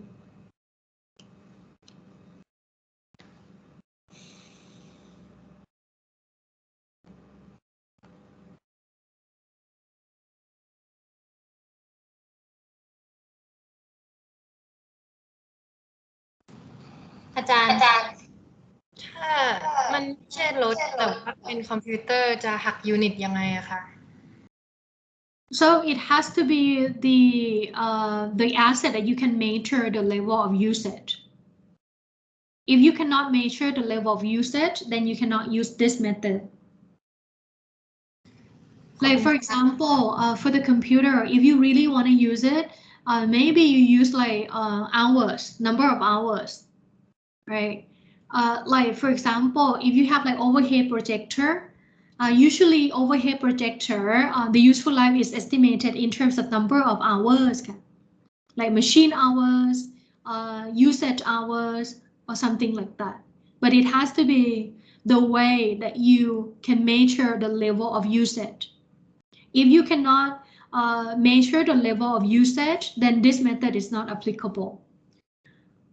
Or if it's like too difficult to measure, like for example, if you have like building, if you have building, the level of usage could be difficult, right? You have to keep track on how many people getting into that building. That would be too tedious and it would not worth, keeping track. So for the asset like a building, the useful life will be estimated in terms of years. Right? So for this, for this method, sometimes limited to the asset that you can measure the level of actual usage.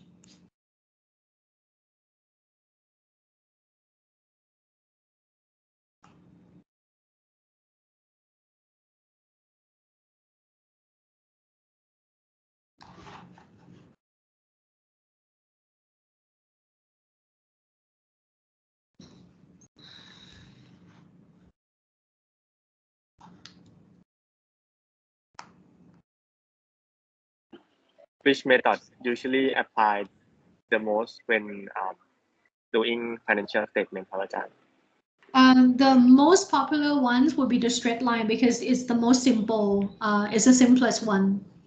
So the company usually use straight line. That is, I would have to say like 90% or so would use a straight line. With the exception that, for some type of the asset, they may use unit of production like a truck or the machine or something like that.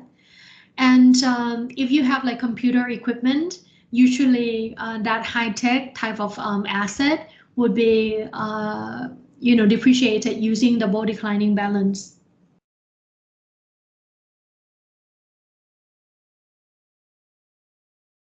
Yeah, so the most popular, let's say most used, most used would be straight line. Okay, most used would be straight line, and then for computer or high-tech asset, usually it's DDB. And then for like machine or like a truck, so it may be the units of production.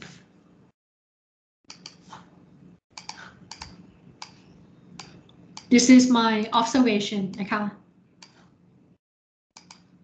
So in reality, this is my observation in reality. For the method that is most used, it is the straight line because it's the simplest, easiest one. So it's really easy. So that's why it's most used. And then for the computer or high-tech type of assets, usually they are using DDB. Why so? Because they think that in the early years, the company will then get a lot of benefits.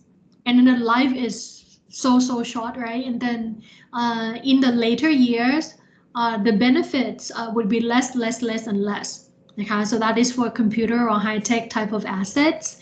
And for the machine, they usually use like machine hours. And for the truck or the vehicles, they usually use like number of kilometers. So they would oftentimes use the unit of production for that, for those type of assets.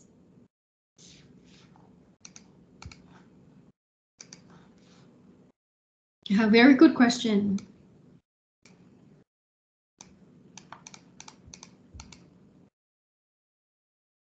The SYD is actually very similar to this one, right? Okay, so SYD is usually similar to this double declining balance. So double declining balance is more popular. So if they want to use like declining pattern, most of the time I see DDB rather than SYD.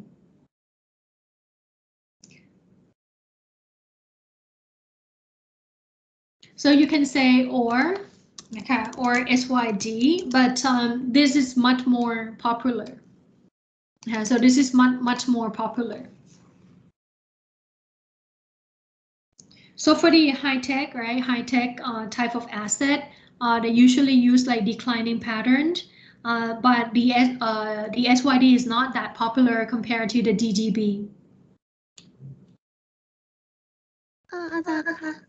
But the company will tell us which one we should use, ใช่ไหมคะ? The company or the agents will tell you specifically in the exam, right? You are asking about exam questions or what? Yes, right. I will have to tell you specifically. Okay, thank you ค่ะ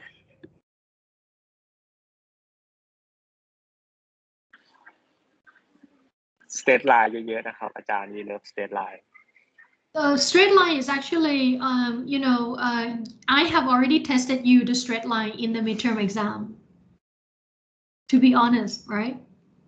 I have already tested you the straight line in the midterm exam. So for the final exam,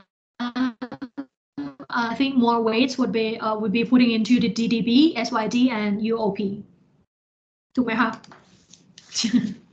So for the straight line, I have already tested you this. Do you see the questions on the straight line method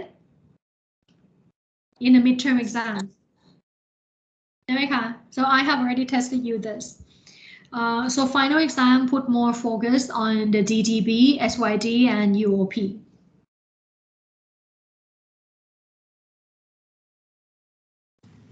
Ajahn ค่ะ Can we round the number since the calculation ค่ะ Which number you are talking about? 4.3636 เนี่ยค่ะ Have I rounded? No. Okay, so do it the way that I teach you to. That's why you have to use M plusนะคะ, because I don't want you to round. You may wonder, Ajahn, what happened if we round? Okay, so let me show youนะคะ. This is very good questions indeed. So let me show you, you know, what happened if you round. You finish up with the notes here already, right? So if you finish up with the notes here already, then let me change this. From the prior calculation, right? From the prior calculation, I have not round anything. From the prior calculation, I have not round anything. I mean, for the rate, right? For the rate, I use all the digits. Now you may wonder, Ajahn, what if I round? You know, would it be okay? Right? That is your questions. So let me show you the calculation, and then you tell me whether it's okay. Okay. Now, if I take this 70,000, all right, and then multiply that by 4.36, meaning that I round. Okay, so if I multiplied it by 4.36, then this is what I get. And then I do the same calculation across here. So what do you think? Is this okay? If I round the rate, would it be okay? You tell me. No. Okay, so you know my answer, right, to your questions. Can I round the rate? What would be the answer? If you ask me, Ajahn, can I round the rate? What would be my answer? I would say if you round the rate, then the result that you get from the calculation would be wrong. You see that? It's wrong. เห็นไหมคะลูก 1199, right? Which is not 1.2 million. This is 301, which is not 300. Okay? So if you round the rate, then you get the wrong answer. Clear on that? Okay? So please do not. Yeah, please do not round the rate. Okay, so the rate here, you have to take all the digits. And how do you do that? You have to take the rate to the M plus. And then you do the calculation using that rate from the M plus. Yeah, good question. Any other questions that I can take right now?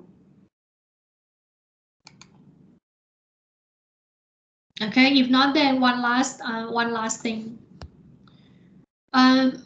If you look at the depreciation calculation, everyone, like depreciation calculation, there are actually 3 variables needed, right? 3 variables needed. So what are the 3 variables that we need? The first one is cost, which is actual number, right? Actual number. And then the second one is the, you know, useful life. Residual value. Okay. The second one is the residual value, which is estimated. So this is accounting estimate.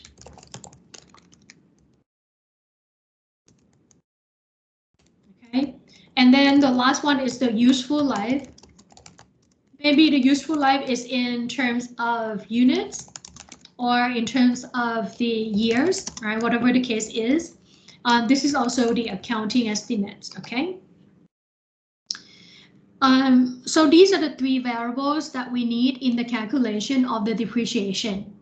I want you to take a look at these 2, right, which are accounting estimates. So if it's the accounting estimate, it can be changed, or let's say revised later on. Okay, so this can be revised later on. Now, for this particular example, I will talk about the revision of the accounting estimates. Okay.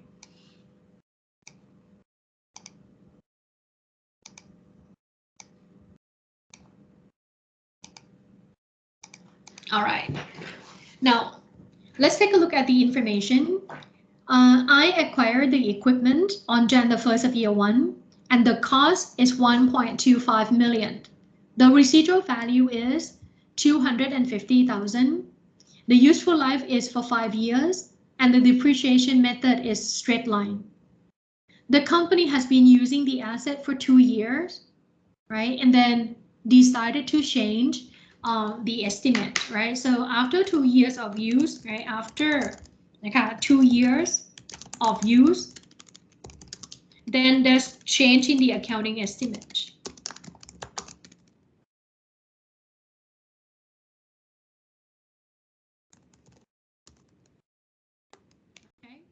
So after the company has been using the asset for 2 years, then the company decided to revise the estimate.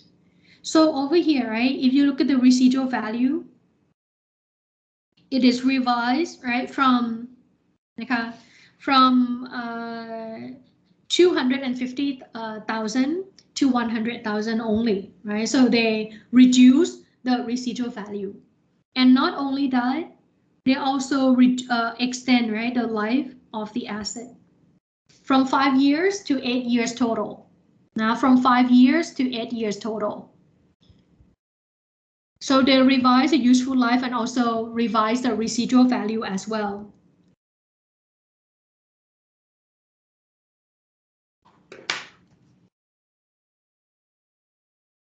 Okay, so any questions on the information given?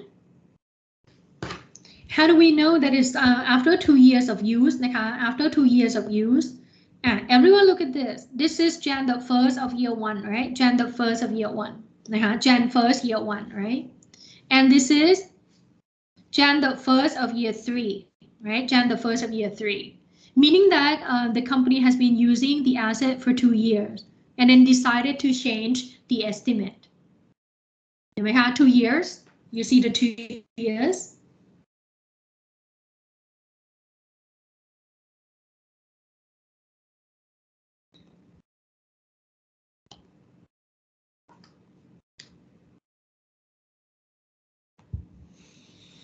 Okay, so if you don't have any questions on the information given, then let me show you the calculation here.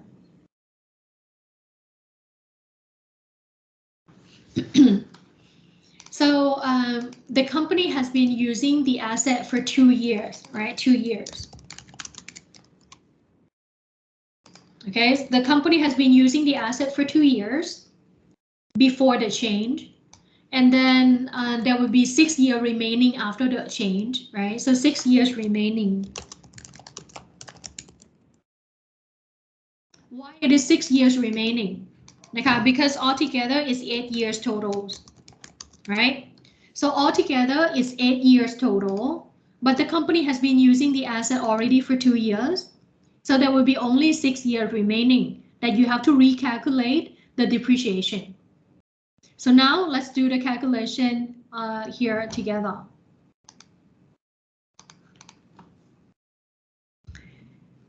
So this is the depreciation per year before the change.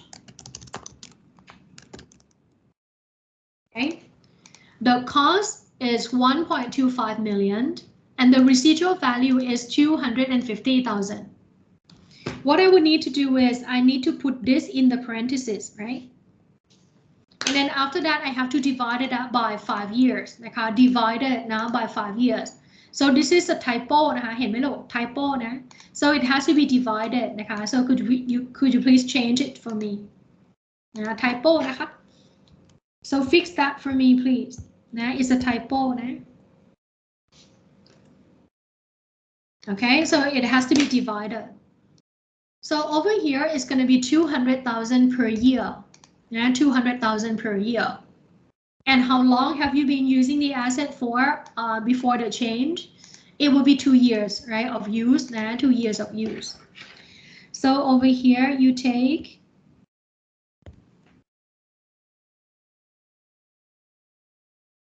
you take 200,000 to here and then you multiply that by the 2 years.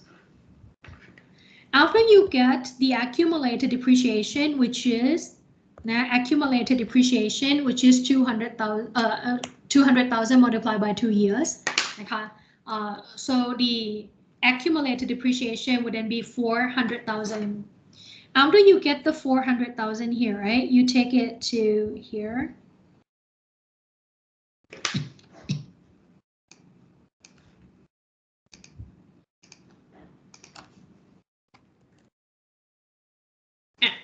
So let me again recap on the calculation.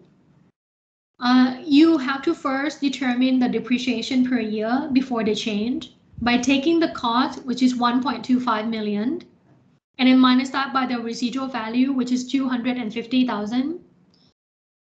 After you get the depreciable amount, you divide it out by 5 years. So you're going to get 200,000, which is the depreciation per year. And you take the 200,000 to here and then multiply that by the 2 years of use. You're going to get the accumulated depreciation for 400,000. 400,000. So this is 400,000.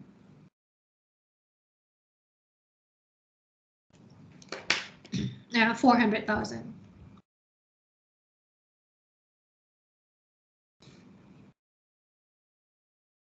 Okay, so after you get this 400,000, you then take the 400,000 and then do the calculation for the new depreciation. This is after the change. Okay, so this is after the change. After the change.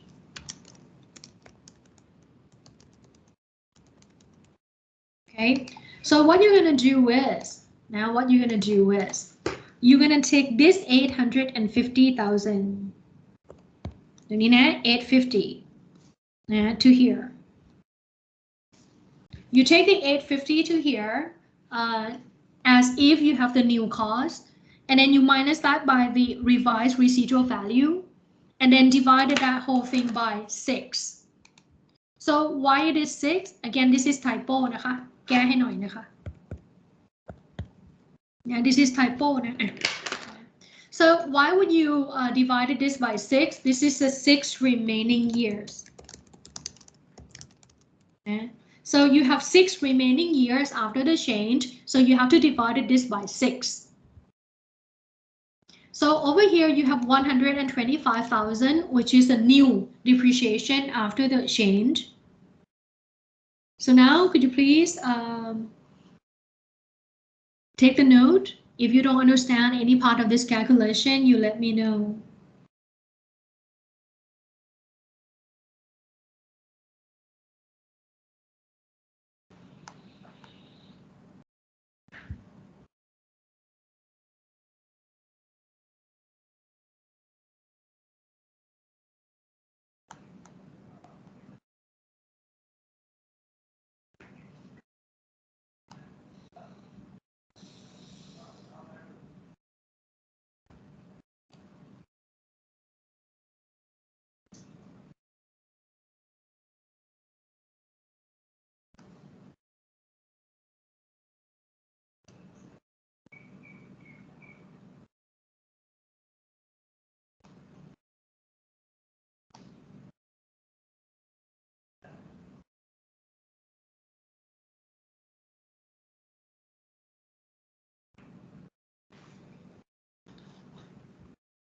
Hela, this is the straight line method.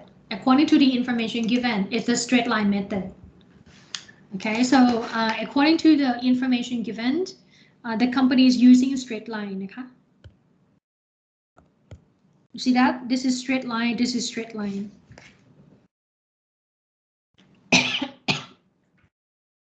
So the company is using the straight line, Hela. The auditor would have to audit.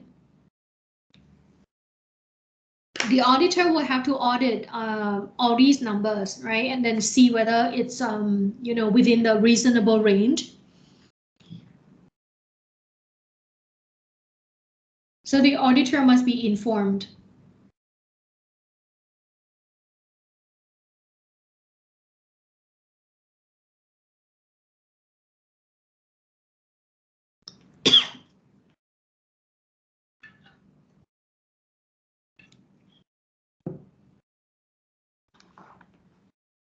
Okay, so have you finished out with the notes? เสร็จไหมคะ? If you finish out with the notes here, then let me show you this calculation. So you're starting out with the cost of the asset, right, which is 1.25 million. So this is the cost. Then in the first 2 years, right, first 2 years, this is before the change. In the first 2 years, you would then charge. Okay, so in the first 2 years, you would then charge 200,000 per year, right? 200,000 per year. And then after the change, okay, after the change, for the 6 remaining years, right? 6 remaining years, you have to take, you know, the 850,000 and then do the calculation for the new balance. Okay, so over here, right? Over here, you take the 850, right? 850, and then you have to take the 850 to here, okay? Yeah. So you take the 850 to here and then redo the calculation. So after the change, you have 125,000 as a depreciation per year. So this is 6 remaining years, okay?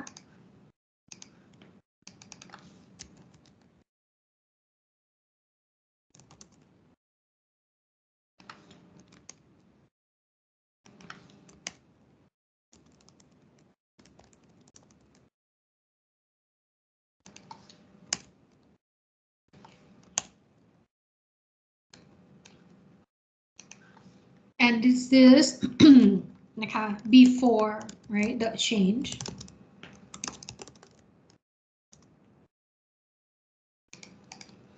Okay, so it's 2 years, right? Let's say 2 years before the change.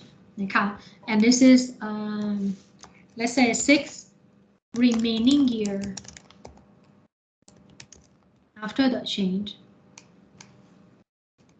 Okay, so after you do the calculation over here, you have to again check whether everything is okay. So over here, right, the accumulated depreciation at the end of year number 8 is 1,150,000, which is equal to the depreciable amount. And then for here, the carrying amount at the end of year 8 is also, you know, consistent with the residual value. So this is okay.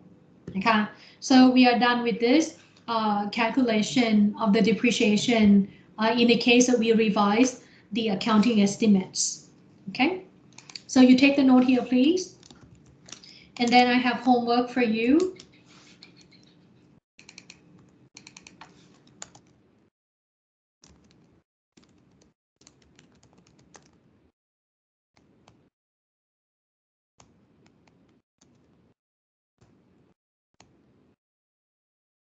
So please work on the practice set after the you know, after you review all these materials. So work on the practice 501, 502, and 503. And then there will be quiz next week.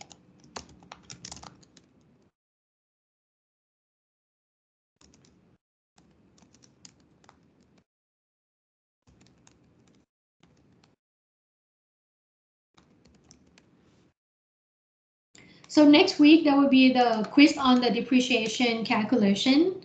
Okay, so if you are done with this, then it's a good goodbye for today. Okay, have a good day, everyone.